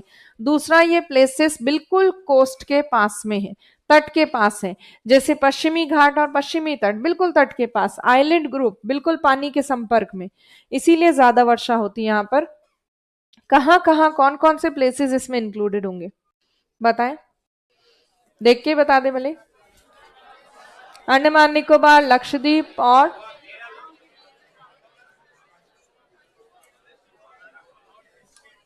पश्चिमी तटवर्ती क्षेत्र कौन से राज्यों का? केरल, कर्नाटक, गोवा। और पश्चिमी घाट का पश्चिमी ढाल, जो विंड की तरफ वाला स्लोप है, पवनाभिमुखी विंडवर्ड स्लोप, वहां भारी बारिश होती है, 200 सेंटीमीटर से ज्यादा बारिश। प्लस उत्तर पूर्वी राज्य, north eastern states, Andaman Nicobar Lakshadweep तो है, प्लस नॉर्थ ईस्टर्न स्टेट्स, थोड़ा सा एरिया नॉर्थ ईस्टर्न स्टेट्स का छोड़ दीजिए उसके अलावा, जैसे असम की एक घाटी है कछार घाटी, उसके और मणिपुर के अलावा सारा एरिया इसमें है। तो ये इतने से सेक्शन में कम बारिश क्यों होती है? क्योंकि ये पहाड़ों से घिरा हुआ है, यहाँ बहुत सारी पहाड़ियां हैं मणिपुर और असम में, जैसे बराइल पहाड़ियां, लेमातौल पहाड़ियां, भुवन पहाड़ियां, मणिपुर पहाड़ियां, इतनी सारी पहाड़ियों से घिरा हुआ ये एरिया कि पहाड़ियों में तो अच्छी बारिश हो जाती है, पहाड़ियों के बीच में जो घाटी क्षेत्र है, वैली रीजन, वहां कम बारिश होती है, क्योंकि वो हो जाता है रेन शैडो रीजन, वृष्टि छाया क्षेत्र, इसीलिए अंदर वाले पार्ट में थोड़ी कम बारिश होती है। इसलिए यहाँ पर थोड़ा सा ऐसा एरिया है जहां 200 सेंटीमीटर से थोड़ी कम बारिश होती है। इसी हाई रेनफॉल रीजन में है चेरापूंजी और मौसिनराम, जहां वर्ल्ड की highest average annual rainfall receive होती है। क्यों रिसीव होती है? अभी बताया था कारण, क्योंकि गारो खासी जयंतिया पहाड़ियां कीपाकार रूप में फैली हुई हैं, फनल शेप मैनर में वो एक्सटेंडेड है, इसलिए भारी वर्षा होती है। यहाँ पे कौन सी पहाड़ियों में है मौसिनराम और चेरापूंजी? खासी पहाड़ियों में। और गारो पहाड़ियों में कौन सा स्थान है? तुरा। तुरा अभी देखा था, जहां इतनी बारिश होती है एक दिन में कि जैसलमेर में 10 साल में भी नहीं हो, सुना है जैसलमेर वाला 10 साल में भी नहीं होती। तुम्हारे किसी एक दिन जाके उस बारिश को देखा ना तुमने अपने जीवन में वो देखी नहीं होगी वर्षा। तो हाँ, इसलिए मैं बोल रही हूँ, जाके देख के आना, इतनी कितनी बारिश होती है, जो इतनी उन्होंने तुलना कर ली। चलिए, फिर है मध्यम वर्षा वाला क्षेत्र, मॉडरेट रेनफॉल रीजन। कितनी बारिश होती है मध्यम वर्षा वाले क्षेत्र में? 100 से, ये 200 सेंटीमीटर वाली वर्षा के आसपास वाला एरिया ही है, जैसे वेस्टर्न घाट का ईस्टर्न स्लोप, पश्चिमी घाट का पूर्वी ढाल, कोरोमंडल तट, और उसके अलावा आप कोरोमंडल तट में कौन कौन से स्थान आ गए? आंध्र प्रदेश और तमिलनाडु। उसके अलावा उड़ीसा का तट, पश्चिम बंगाल का पूरा एरिया, और यहाँ पर आप देखो छत्तीसगढ़, मध्य प्रदेश, झारखंड, बिहार, वेस्ट बंगाल, सब हिमालयन रीजन, गंगा के मैदान का उत्तरी भाग जिसमें यूपी बिहार आ गए, जम्मू कश्मीर, पंजाब, उत्तराखंड, हिमाचल प्रदेश, इन सारे राज्यों में, प्लस असम की कछार घाटी और मणिपुर, यहाँ पे बारिश होती है 100 से 200 सेंटीमीटर। कम वर्षा इसलिए होती है क्योंकि ये तट से थोड़ा अंदर की तरफ है, या फिर पूर्वी तट वाले अधिकतम स्थान जो है वहां इतनी ही बारिश होती है, क्योंकि ईस्टर्न कोस्ट पे वेस्टर्न कोस्ट के कंपैरिजन में थोड़ी कम बारिश होती है। फिर आपके आ जाता है कम वर्षा वाला, न्यून वर्षा वाला क्षेत्र, लो रेनफॉल रीजन। कितनी बारिश होती है यहाँ? 50 से, इसमें इंडिया का अधिकतम भाग इसी में, इसीलिए इंडिया की एवरेज रेनफॉल 100 सेंटीमीटर के आसपास मानी जाती है। इसमें राज्य देखें अगर आप, Ladakh, Jammu Kashmir, Himachal Pradesh, Uttarakhand, Punjab, Haryana, Delhi, eastern Rajasthan, UP, MP, Gujarat और प्रायद्वीपीय भारत का अधिकतम भाग। गोवा को छोड़ दीजिए, बाकी लगभग सभी भाग है। महाराष्ट्र, कर्नाटक, केरल, तमिलनाडु, तेलंगाना, आंध्र प्रदेश, थोड़ा सा छत्तीसगढ़ और सभी राज्यों में लगभग प्रायद्वीपीय भारत के इतनी वर्षा प्राप्त तो हो ही जाती है। तो ये है आपका न्यून वर्षा वाला क्षेत्र। लास्ट आता है आपके अपर्याप्त, इनएडिक्वेट रेनफॉल वाला रीजन, जिसमें भारत के वो भाग है जो किसी न किसी माउंटेन के वृष्टि छाया क्षेत्र में है, रेन शैडो रीजन में है। जैसे ये है वेस्टर्न घाट के पीछे, ये अरावली के वृष्टि छाया क्षेत्र में, और ये हिमालय के। कितनी बारिश होती है यहाँ? 50 सेंटीमीटर से कम। क्या क्या इसमें सम्मिलित है? महाराष्ट्र, कर्नाटक, तेलंगाना, आंध्र प्रदेश, पश्चिमी राजस्थान और लद्दाख। इसी भाग में कुछ ऐसे स्थान भी हैं जहां 25 सेंटीमीटर से कम वर्षा होती है, जैसे थार का मरुस्थल और लद्दाख का ठंडा मरुस्थल। जहां 25 से कम बारिश है वो तो क्या हो गया? डेजर्ट। तो इसी रीजन में इंडिया का कोल्ड डेजर्ट और इंडिया का हॉट डेजर्ट स्थित है। तो वर्षा का जब हम प्रादेशिक वितरण देखते हैं तो उसमें आपको लगभग एक मैप ध्यान रखना है। बस ये मैप का 2-3 बार डायग्राम बना के याद रखो, या शॉर्ट नोट्स जो बना रहे हो आपके उसमें लिखो मत कुछ भले ही, पर मैप जो है उसका फोटो होना चाहिए, लास्ट में देख के चले जाना। कैसे सवाल बन सकते हैं? तो कोई आपको स्थानों के नाम दे सकते हैं, जैसे 2-3 शहरों के नाम दे दें, आपको मुंबई दे दें, चेन्नई दे दें, तो फिर आपको तुलनात्मक रूप से पूछ लेंगे कि कहाँ ज्यादा बारिश है, कहाँ कम बारिश है, या क्रम से लगाइए इनको। गुवाहाटी हो गया, आपके जयपुर हो गया, इस तरह के अंदाजे से आपके शहरों के नाम देंगे, उसके हिसाब से आपको बताना है। तो ये हो गया आपके वर्षा का वितरण। तो हम क्या क्या कर चुके हैं? हमने मॉनसून कर लिया, साइक्लोन्स कर लिए, हमने रेनफॉल का डिस्ट्रीब्यूशन कर लिया। अब आपके लास्ट के टॉपिक्स में बचती है झीलें। चलिए तो अब लेक्स डिस्कस कर लेते हैं। झीलों में हमेशा आपको लगता है कि भाई कम डिस्कस हुआ है, लास्ट की क्लासेस में होती है डिस्कस, तो समय की कमी होती है उस समय, तो आपको याद नहीं हुई हो तो देख लेंगे इसको।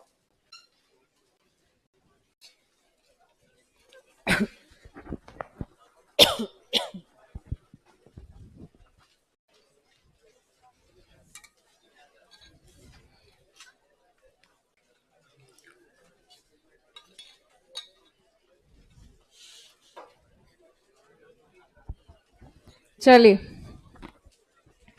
झीलों में आपके प्रीलिम्स का टॉपिक है, ओनली प्री, मेंस में नहीं है ये।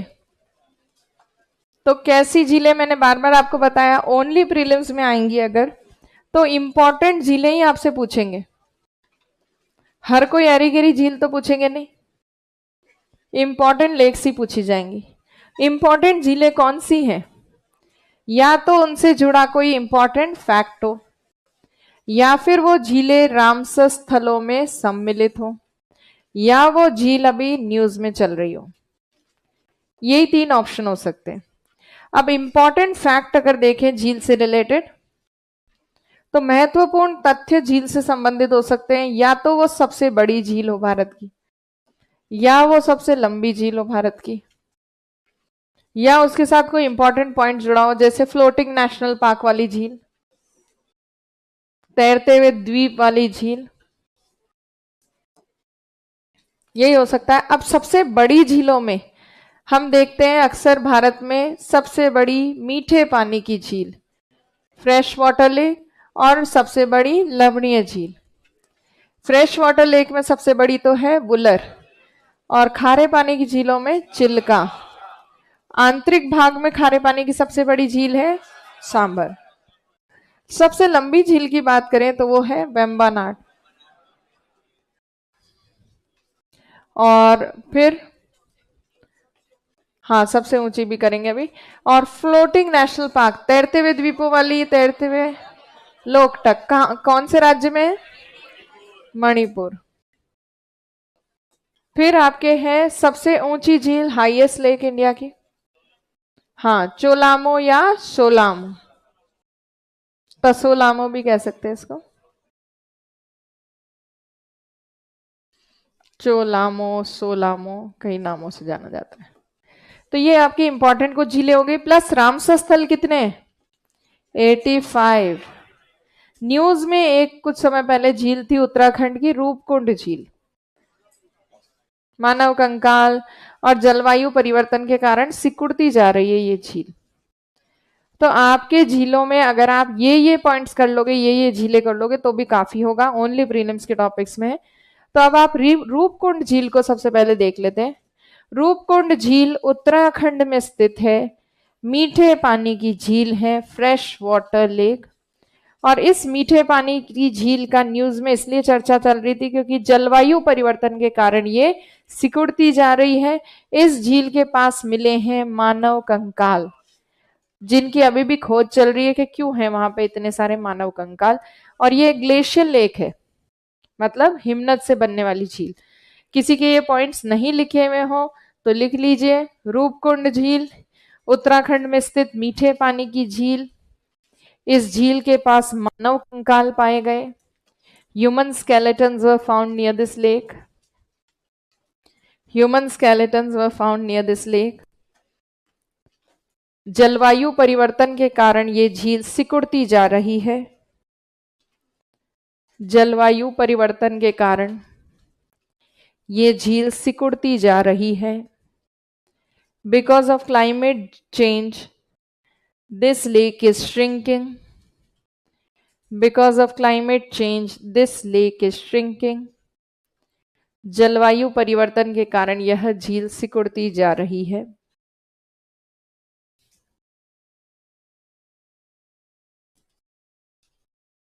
चलिए, ये लिखा, this lake is shrinking because of climate change. तो उत्तराखंड की इस रूपकुंड झील की तो हमने बात की। उत्तराखंड की बात चल ही रही है तो बता दीजिए, उत्तराखंड में एक रामसर स्थल है, उसका क्या नाम है, आसन बैराज। उत्तराखंड में एक ही रामसर स्थल है, उसका नाम आसन बैराज। अच्छा, एक उत्तराखंड की झील की बात चल रही तो एक झील और देख लेते हैं। उत्तराखंड में भीमताल नाम की झील भी है, भीमताल। उत्तराखंड में नैनी नाम की झील भी है, जिसके नाम पर झीलों के जिले का नाम पड़ा है नैनीताल। तो भीमताल नाम की झील उत्तराखंड में। ज्यादातर ताल से एंड होने वाली झीलें हिमाचल प्रदेश में, जैसे कि चंद्रताल, इस तरह की ताल से एंड होने वाली झीलें हिमाचल प्रदेश में ज्यादा है। उत्तराखंड की ताल वाली झील का नाम क्या है, भीमताल। भीमताल उत्तराखंड में, चंद्रताल हिमाचल प्रदेश में। एग्जाम में कंफ्यूजन हो जाता है। एक और ताल नाम की झील है जिसका नाम है भोजताल, वो कहाँ है, मध्य प्रदेश में। तो 3 ताल हैं फेमस, उनके नाम याद रखें। चंद्रताल हिमाचल प्रदेश, भीमताल उत्तराखंड, भोजताल मध्य प्रदेश। तो ज्यादातर ताल से एंड होने वाली झीलें उत्तराखंड में।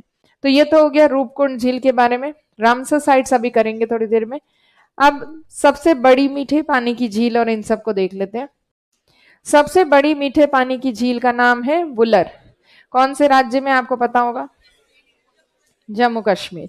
जम्मू कश्मीर में जो वुलर झील है वो एक रामसर स्थल है या नहीं है, है, रामसर साइट है वुलर झील। वुलर झील को पानी कैसे मिला, मीठा पानी कहां से आया, झेलम नदी ने दिया। झेलम नदी द्वारा निर्मित है ये वुलर झील। और वुलर झील के किनारे एक प्रोजेक्ट है जिसका नाम है तुलबुल प्रोजेक्ट, तुलबुल परियोजना। तो ये भारत की सबसे बड़ी मीठे पानी की झील से रिलेटेड चीजें हैं। झेलम नदी, तुलबुल परियोजना और जम्मू कश्मीर की एक इंपॉर्टेंट रामसर साइट है ये। अब सबसे बड़ी लवणीय झील भारत की जिसका नाम है चिल्का, कौन से राज्य में है, चिल्का झील एक रामसर स्थल है या नहीं, और ये भारत का पहला रामसर स्थल है। It is India's first Ramsar site. इसी के साथ जोड़ी गई थी कैवला देव भी, दोनों साथ में ही जुड़ी थी रामसर साइट्स में। अच्छा, चिल्का झील जो कि भारत की सबसे बड़ी लवणीय झील है। जो भी आपके रामसर साइट्स होते हैं उनका महत्व इसलिए होता है क्योंकि वहां प्रवासी पक्षी आते हैं, माइग्रेटरी बर्ड्स। चिल्का झील में भी प्रवासी पक्षी आते हैं। माइग्रेटरी बर्ड्स को संरक्षण देने के लिए यहाँ पक्षी विहार होते हैं, बर्ड सेंचुरीज। चिल्का झील वाले क्षेत्र में कौन सी बर्ड सेंचुरी, नलबाना, नालाबन, नलबाना। तो चिल्का झील में नलबाना नाम का पक्षी विहार है, नलबाना बर्ड सेंचुरी। और चिल्का झील जो है वो फेमस है, यहां पर एक डॉल्फिन पाई जाती, कौन सी? इरावदी डॉल्फिन। इरावदी डॉल्फिन के लिए विख्यात है। और चिल्का झील मॉन्ट्रो रिकॉर्ड में डाली गई थी और पहली ऐसी साइट है जो मॉन्ट्रो रिकॉर्ड से निकाली भी गई है, क्योंकि उड़ीसा की सरकार ने बहुत एफर्ट्स किए, इसको संरक्षण प्रदान किया, इसका पारिस्थितिक तंत्र को वापस से सुधारा, जिसकी वजह से चिल्का झील बाहर निकली मॉन्ट्रो रिकॉर्ड से। तो चिल्का झील में यही बस बेसिक चीजें। अच्छा, चिल्का झील जो है इसका पानी मॉनसून सीजन में, वर्षा ऋतु के समय, इसमें मीठे पानी की मात्रा ज्यादा हो जाती है खारे पानी की तुलना में, क्योंकि इस चिल्का झील में पानी आता है कहाँ का? महानदी। महानदी जो डेल्टा बनाती है उसी के पास है चिल्का झील, तो महानदी का ज्यादा पानी आ जाता है मॉनसून ऋतु में, तब थोड़ी मीठे पानी की मात्रा इसमें बढ़ जाती है। चिल्का किस तरह की झील है? लेगून झील, लेगून लेक है चिल्का, और ये काफी एक इंपॉर्टेंट लेगून लेक है इंडिया में। तो नलबाना पक्षी विहार, इरावदी डॉल्फिन और भारत की सबसे बड़ी लवणीय झील। चिल्का के बाद वेम्बनाड झील कौन से राज्य में? केरल। किस तरह की झील है? लेगून झील, और सबसे लंबी झील भारत की। ये इसके बहुत सारे नाम हैं, इसे कोच्चि झील भी कहते हैं, इसे पुन्ना मादा झील भी कहा जाता है। इसी झील में, या इस झील को क्याल भी कहते हैं साउथ इंडिया में, इसी झील या क्याल में हर वर्ष होती है नेहरू ट्रॉफी वल्लमकाली नाम की नौका दौड़। भारत की सबसे लंबी झील है, इसलिए नौका दौड़ में भी मजा आता है, क्योंकि लंबी झील होगी तभी तो बोट रेसिंग करेंगे, नहीं तो छोटी मोटी झीलों में तो क्या ही रेसिंग करेंगे। वेम्बनाड झील में भी, झील के आसपास भी एक पक्षी विहार है जिसका नाम है कुमारकोम। कुमारकोम पक्षी विहार बर्ड सेंचुरी। और ये जो झील है ये भी रामसर स्थलों में सम्मिलित है, और ये दूसरा सबसे बड़ा रामसर स्थल है भारत का। इंडिया का वैसे सबसे बड़ा रामसर स्थल कौन सा है? सुंदरबन। और दूसरा सेकंड लार्जेस्ट है आपका ये वेम्बनाड झील वाला क्षेत्र, दूसरा सबसे बड़ा रामसर स्थल। अच्छा, फिर तैरते हुए द्वीपों वाली झील की बात करेंगे अभी, उससे पहले ये ऊंची झील कर लेते हैं। ऊंची झील में ज्यादा कुछ नहीं है। ऊंची झील का नाम है चोलामो, शोलामो, अलग अलग नाम से जानी जाती है, सिक्किम में स्थित है। और कैसी झील है? खारे की नहीं है, मीठे पानी की झील, फ्रेश वाटर लेक है। कहां से मिलता है इसको मीठा पानी? जैमू ग्लेशियर से, जैमू नाम का हिमनद है, वहां से ये जल प्राप्त करती है। और इसी झील से एक नदी निकलती है जिसका नाम है तीस्ता। तीस्ता नदी का उद्गम स्थल है ये, पर ये रामसर साइट्स में नहीं है, ये कोई रामसर स्थल नहीं है। सिक्किम में कोई रामसर साइट है ही नहीं। फिर आपकी बसती है लोकटक झील। लोकटक झील कौन से राज्य में है? ये मणिपुर राज्य में स्थित है। प्लस लोकटक झील उत्तर पूर्वी राज्यों में सबसे बड़ी मीठे पानी की झील है। और लोकटक झील में सबसे खास बात है, इसमें पाए जाते हैं तैरते हुए द्वीप, फ्लोटिंग आइलैंड्स। ये फ्लोटिंग आइलैंड्स, तैरते हुए द्वीप बनते कैसे? वनस्पति और जैव पदार्थों से। तैरते द्वीप, इनका निर्माण वनस्पति और जैव पदार्थों से होता है। एक वेजिटेशन यहाँ ग्रो करती है, उसके खूब सारे गुच्छे से इकट्ठे हो जाते हैं और वो तैरते रहते हैं झील के अंदर, इसीलिए इसमें तैरते आपको द्वीप मिलेंगे, वनस्पति और जैव पदार्थ से बने हुए। क्या कहते हैं इन द्वीपों को? फ्यूमडी, वेजिटेशन एंड ऑर्गेनिक मैटर से बने हुए इन द्वीपों को कहते हैं फ्यूमदी। और फ्यूमदी तैरती है, और इसीलिए यहाँ तैरते हुए द्वीपों के ऊपर तैरता हुआ राष्ट्रीय उद्यान है। कौन सा? कैबुल लमजाओ। यहाँ इस झील वाले क्षेत्र में एक हिरण है, सांगाई हिरण, जिसको डांसिंग डियर भी कहते हैं। डांसिंग डियर कैसे डांस करता है? वो कैसे करता है?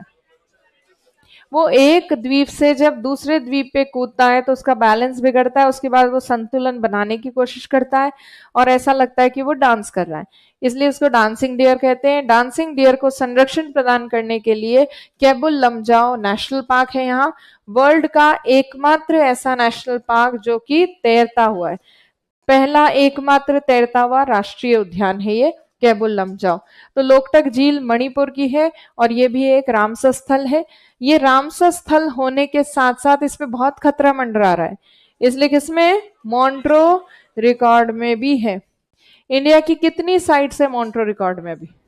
दो, एक तो लोकटक और एक केवलादेव, सांभर नहीं केवलादेव।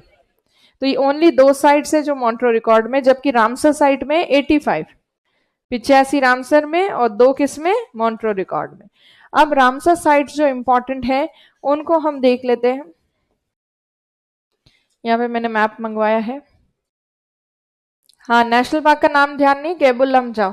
अच्छा, किसी को नेशनल पार्क्स वगैरह का अगर मैप देखना हो, आपकी एटलस में 31 नंबर पेज पे दे रखा है। आप अगर एटलस देखोगे 31 नंबर पेज पे आपको मिल जाएगा। अच्छा, आप एटलस में देखो उससे पहले आपके रामसर साइट्स की लिस्ट तो मैंने दी थी आपको, उसमें आपके 82 थे, उसके बाद 2-3 साइट्स बढ़ गई तो 85 हो गए, है ना सबके पास। और फिर भी आप चाहते हो कि अपडेटेड 85 साइट्स की आपको वो चाहिए, तो वैसे तो 2-3 नए जो थे वो जोड़ लिए थे हमने, फिर भी 85 वाली चाहिए हो तो आपको पीडीएफ ऑनलाइन दे देंगे, क्योंकि बाकी नाम आपके पास हैं।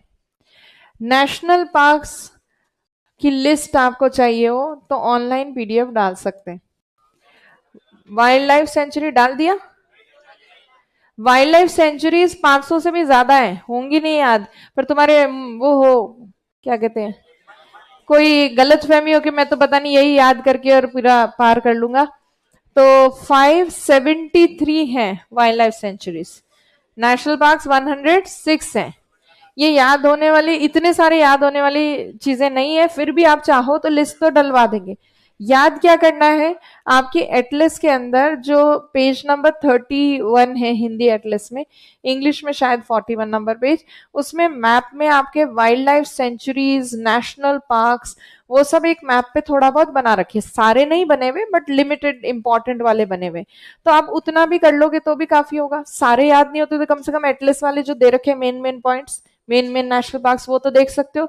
इसी 31 नंबर पेज पे रामसर साइट्स भी दे रखी है बगल में, तो रामसर साइट्स को भी आप उसमें से थोड़ा देख सकते हो। किसी के पास एटलस हो तो घर जाके देखना, 31 नंबर पेज पे आपको मिल जाएगी, या फिर पेज नहीं भी याद हो तो आपके एनवायरमेंट वाले जो प्रोटेक्टेड एरियाज हैं उनके आपके एक मैप दे रखा है एटलस में। तो याद होने वाली चीजें वो हैं जो एटलस में इंपॉर्टेंट दे रखी है, उतनी कर लोगे वो भी काफी होगा।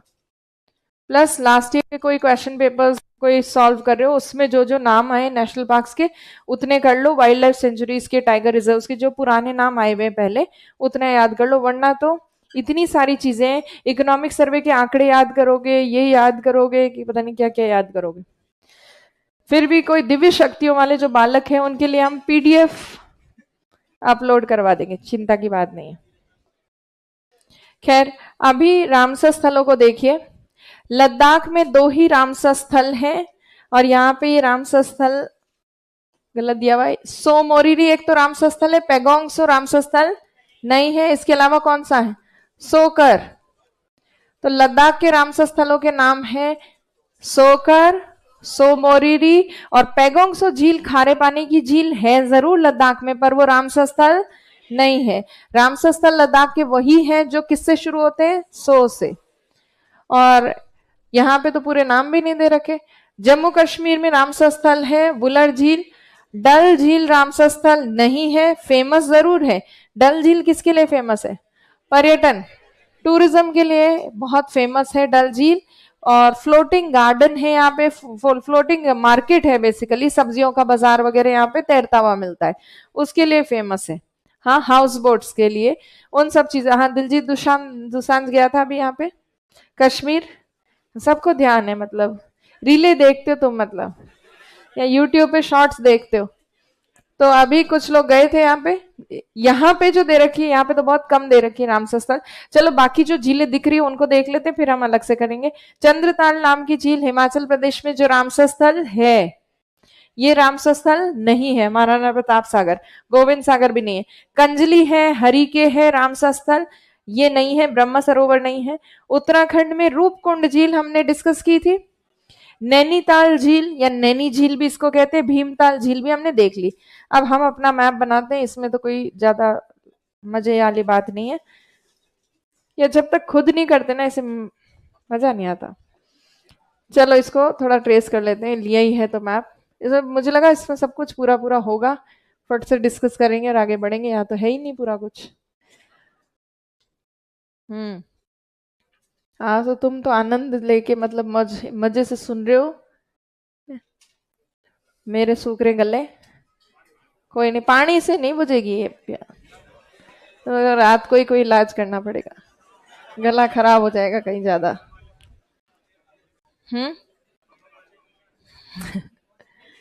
अब यहाँ क्या, ये वाली बिल्डिंग में पास में है भी नहीं कोई दवाई की दुकान?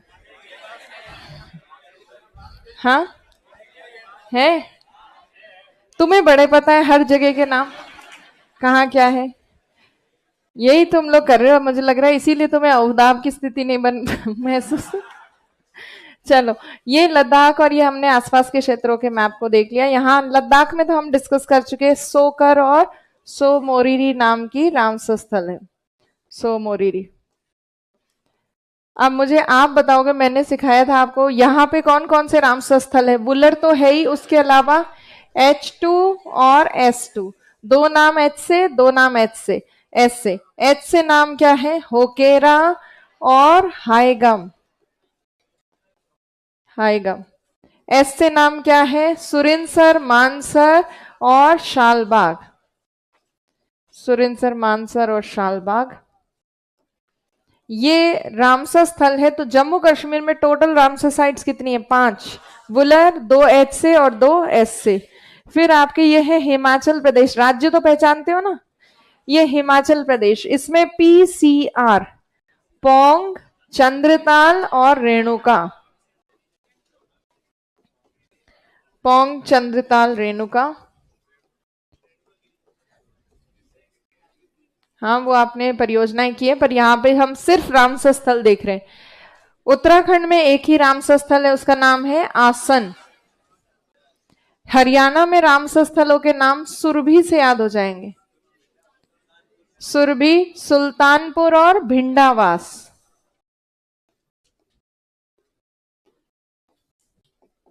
भिंडावास। पंजाब के रामसर स्थलों के नाम, कुछ तो जाने पहचाने नाम, कुछ अनजाने नाम। जैसे ब्यास, आप ऑलरेडी जानते हो। हरिके, बहराज। और आपने जो ऑलरेडी नाम सुना हुआ है, एक है नांगल और एक है रोपर।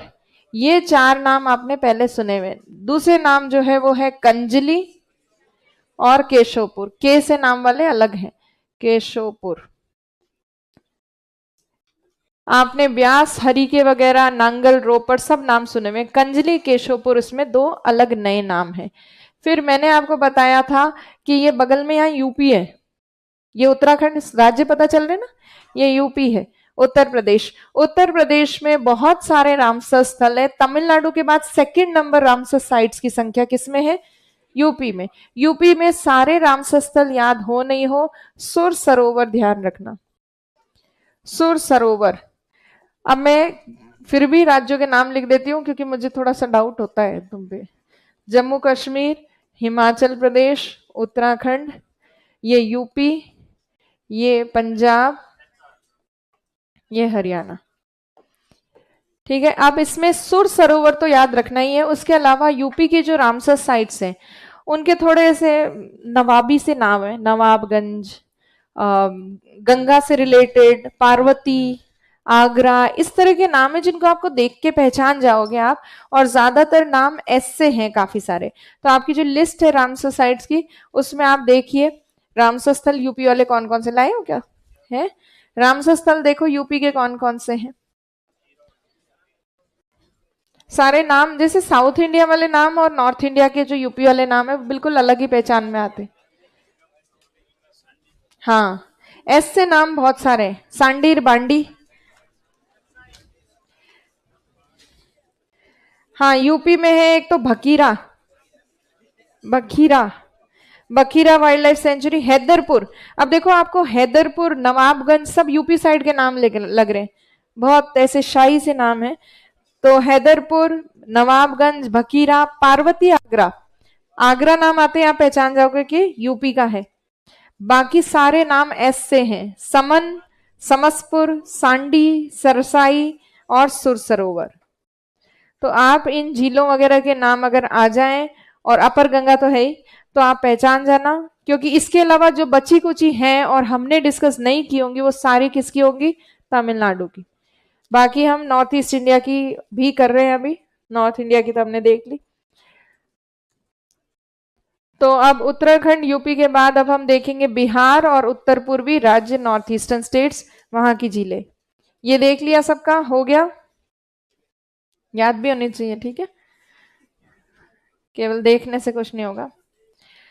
अब नॉर्थ ईस्ट इंडिया की झीलें देख लेते हैं। यहाँ पे क्या दे रखी है, ये तो अपने राजस्थान की झीलें तो आप करते ही हो। इधर वाली दे रखी है, भोजताल दे रखी है एमपी में, इंदिरा सागर झील, नाल सरोवर, हमीरसर, ठीक है, यहाँ पे एक्स्ट्रा झीलें दे रखी है रामसर के अलावा। और नॉर्थ ईस्ट इंडिया अब हम देखते हैं। नॉर्थ ईस्ट इंडिया में हम मेनली फोकस करेंगे रामसर साइट्स के ऊपर। यहाँ रामसर स्थलों में हम बिहार के रामसर स्थल देखेंगे, यहाँ तो एक ही लिखा है, आपको पता होगा और भी है।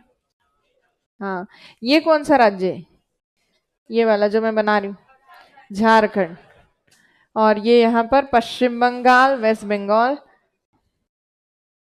और फिर आपके है ये उत्तर पूर्वी राज्य, नॉर्थ ईस्टर्न स्टेट। सिक्किम में कौन सी झील दे रखी है, सोमगो, और चोलामो भी दे रखी है, ऊपर देखो लिखी हुई है चोलामो, जो भारत की सबसे ऊंची झील है। बट ये सिक्किम की जो दोनों झीलें दे रखी है, दोनों ही रामसर स्थल नहीं है।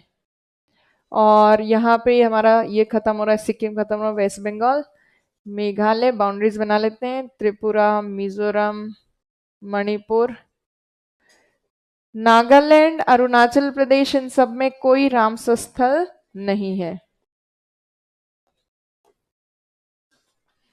तो अब कहाँ रामसर स्थल है, कहाँ नहीं है, तो सबसे पहले नहीं वाले, झारखंड में रामसर स्थल नहीं है, सिक्किम में नहीं है, और असम में है, असम में, अरुणाचल प्रदेश में नहीं है, नागालैंड में नहीं है, मेघालय में नहीं है, बाकी राज्यों में है। और इसमें बिहार में सबसे पहले देखते हैं, बिहार में है कंवरताल, नागी और नकटी।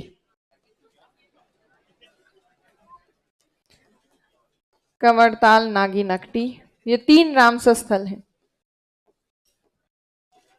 इसमें से ये कंवरताल झील का निर्माण किसने किया है, गंडक नदी ने। देखो कितनी हंसी आ रही है, गंडक नदी द्वारा बना है। और ये कंवरताल झील किस तरह की झील है, गोखुर झील। आपको पता है ऑक्सबो लेक क्या होती है, जब नदी ऐसे लहराते हुए चलती है, विसर्पण करती है, तो नदी का एक छल्ला छूट जाता है पानी का पीछे, जो सेमी सर्कुलर फॉर्म में वाटर होता है वो पीछे रह जाता है नदी का। ऐसी झील को कहते हैं गोखुर झील या ऑक्सबो लेक, या क्योंकि नदी छोड़ के चले गई उस पानी को, इसलिए ऐसी झीलों को कहते हैं छाड़न झील। और एशिया की सबसे बड़ी ऑक्सबो लेक या गोखुर झील कौन सी है, कंवरताल। ये रामसर स्थलों में भी है, बिहार के 3 रामसर स्थल है, कंवरताल, नागी और नकटी। पश्चिम बंगाल में रामसर स्थलों में नाम है सुंदरबन का।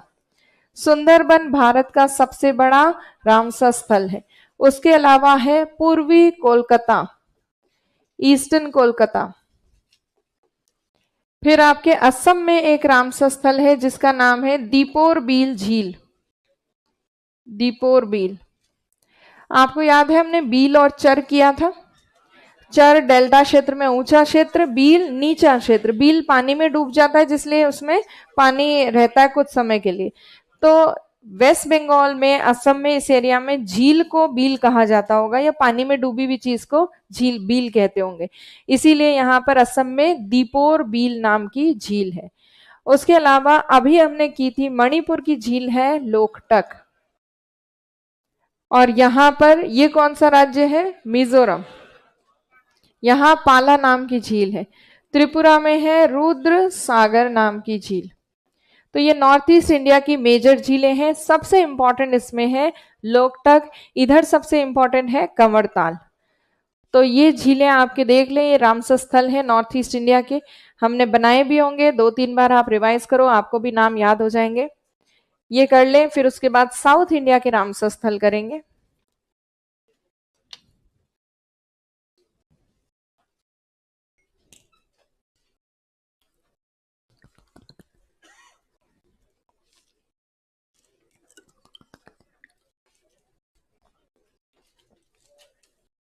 देख लिया, आपके पास है लिस्ट, उसमें भी देख लो। एटलिस्ट लाए हो तो आप 31 नंबर पेज पे देख लो, 31 नंबर पेज।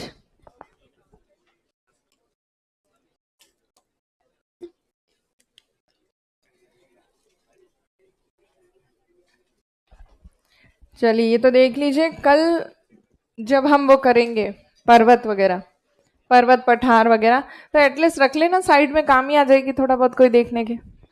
तो एटलीस्ट ले आना कल, क्योंकि कल हम फिजियोग्राफिक डिविजन्स वगैरह रिवाइज करेंगे। तो ये हो गए आपके नॉर्थ ईस्ट इंडिया, सबने बना लिया होगा, देख लिया होगा। अब चलते हैं साउथ इंडिया की तरफ, दक्षिण भारत। और साउथ इंडिया का मैप बनाते हैं, देखिए कहीं से कॉपी करते हैं अच्छा वाला। चलिए साउथ इंडिया में सबसे पहले हमने कुछ तो स्थान ऑलरेडी देख लिए हैं, कुछ स्थानों के नाम अभी देखेंगे, रामसर स्थलों को। उड़ीसा और इन सब क्षेत्रों के रामसर स्थल। केरल के रामसर साइट्स आप ऑलरेडी कर चुके हो, मतलब अभी किया था हमने। वेम्बनाड झील केरल की जो है वो एक रामसर स्थल है। वेम्बनाड के अलावा बता सकते हो केरल का कोई रामसर स्थल? अष्टमुड़ी और षष्ठम कोट्टा। इतना ऐसे लग रहा है कॉम्प्लिकेटेड सा मैप। अच्छा, इसमें वो भी बना रखे हैं थोड़े थोड़े। इतनी ज्यादा लाइनें, कर्नाटक की पता नहीं कितने भागों में बांट दिया इन्होंने। और ज्यादा लग रहा है ना। हाँ ये तो है गुजरात। ये अपने पता नहीं कितनी बाउंड्रीज बना दी इन्होंने। ये है आपके मध्य प्रदेश, ये छत्तीसगढ़, इधर इधर ये तेलंगाना की बाउंड्री, ये उड़ीसा। बस अपने इतना ही चाहिए था। मेन गोवा नहीं बना, ये रहा गोवा, हो गया। अरे ये रुको, नहीं ये तो ऐसी है। चलो हो गया, काम चल जाएगा, बाकी अपन खुद बना लेंगे। ये लो जोड़ दिया। अभी यहाँ पर ये जो स्टेट्स आपको दिख रहे हैं, इसमें से मेन जो स्टेट्स हैं जिनमें नहीं है रामसर स्थल, छत्तीसगढ़ में नहीं है, तेलंगाना में रामसर स्थल नहीं है। अब यहाँ पे सबसे छोटा ये जो राज्य है, इसके रामसर स्थल को देखते, गोवा। गोवा की रामसर स्थल का नाम है नंदा झील। हमें लगता है नंदा देवी उत्तराखंड में, तो नंदा झील भी उत्तराखंड में होगी, नहीं, नंदा झील है गोवा में। फिर आप आगे देखें तो उड़ीसा के रामसर स्थल देख लेते हैं इधर। उड़ीसा के रामसर स्थलों में है ABCD नहीं, HST, ABC और HST नाम के रामसर स्थल। ए से है अनसुपा झील, अनसुपा झील। बी से है भीतरकनिका मैंग्रोव, हाँ जहां ऑलिव रिडले कछुए आते हैं, भीतरकनिका। सी से है चिल्का झील। एच से है हीराकुंड बांध, जलाशय बेसिकली, हीराकुंड जलाशय। एस से सतकोसिया, सतकोसिया गॉर्ज का नाम है, गॉर्ज होती है मतलब गहरी घाटी, सतकोसिया गॉर्ज। और तंपारा नाम की है झील, तंपारा। तो ये सारी झीलें हैं उड़ीसा में।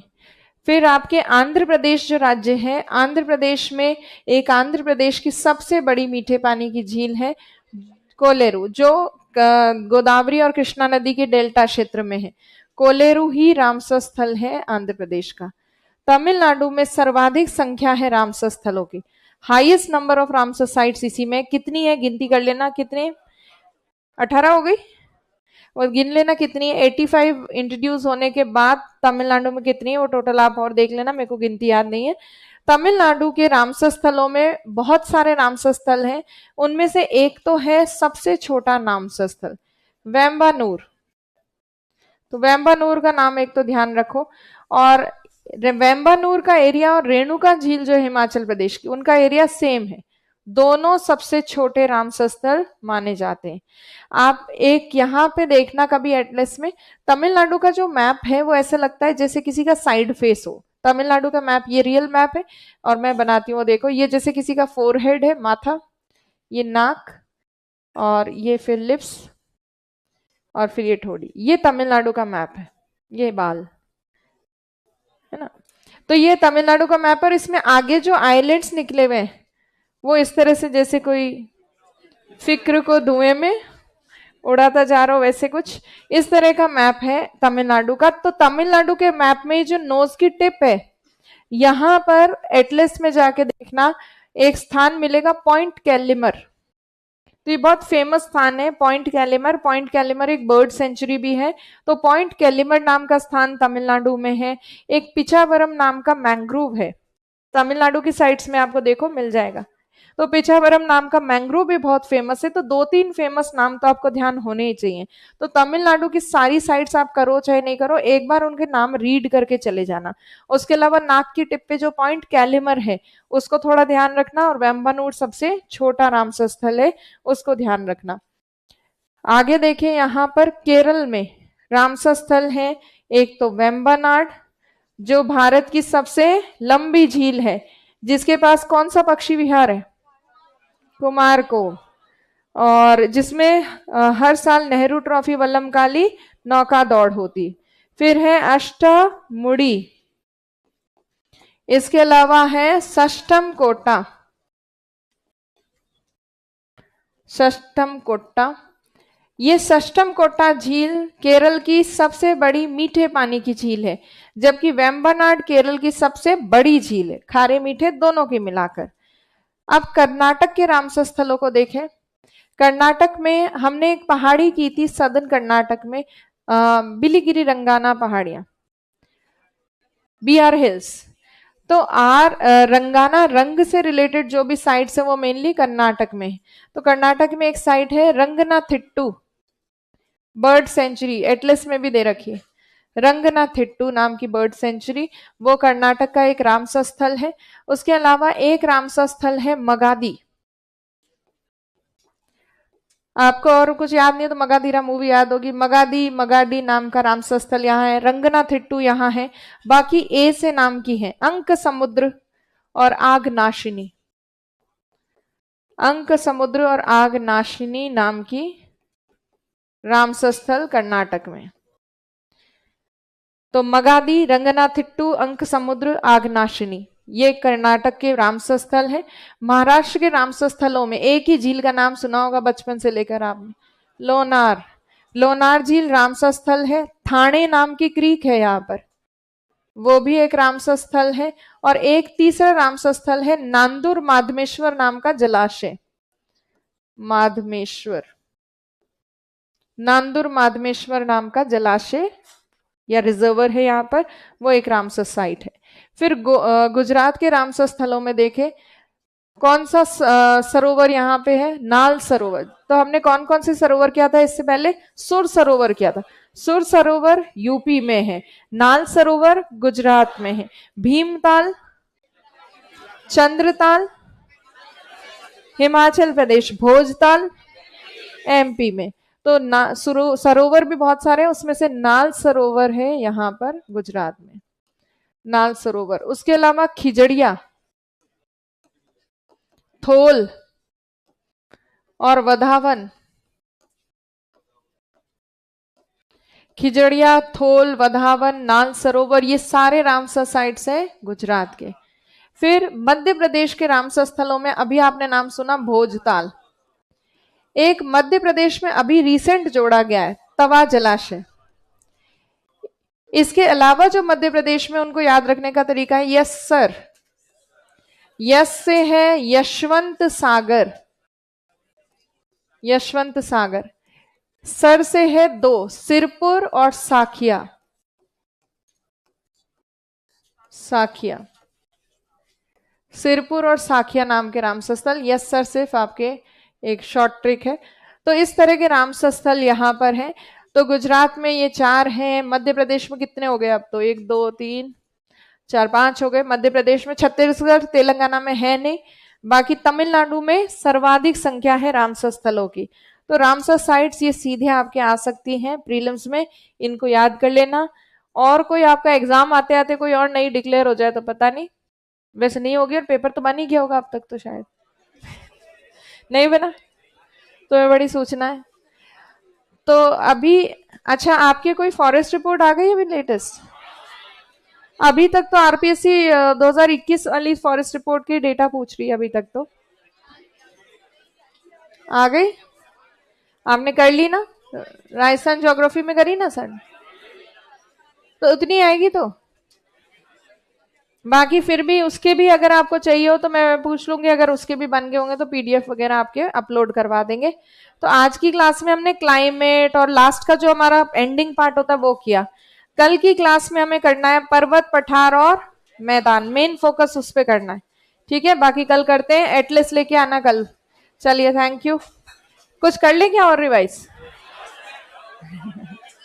जाओ, बेहोश हो जाओगे, यहीं प्राण त्याग हो गए। चलो रिवाइज करो घर जाके, बाकी कल करते हैं।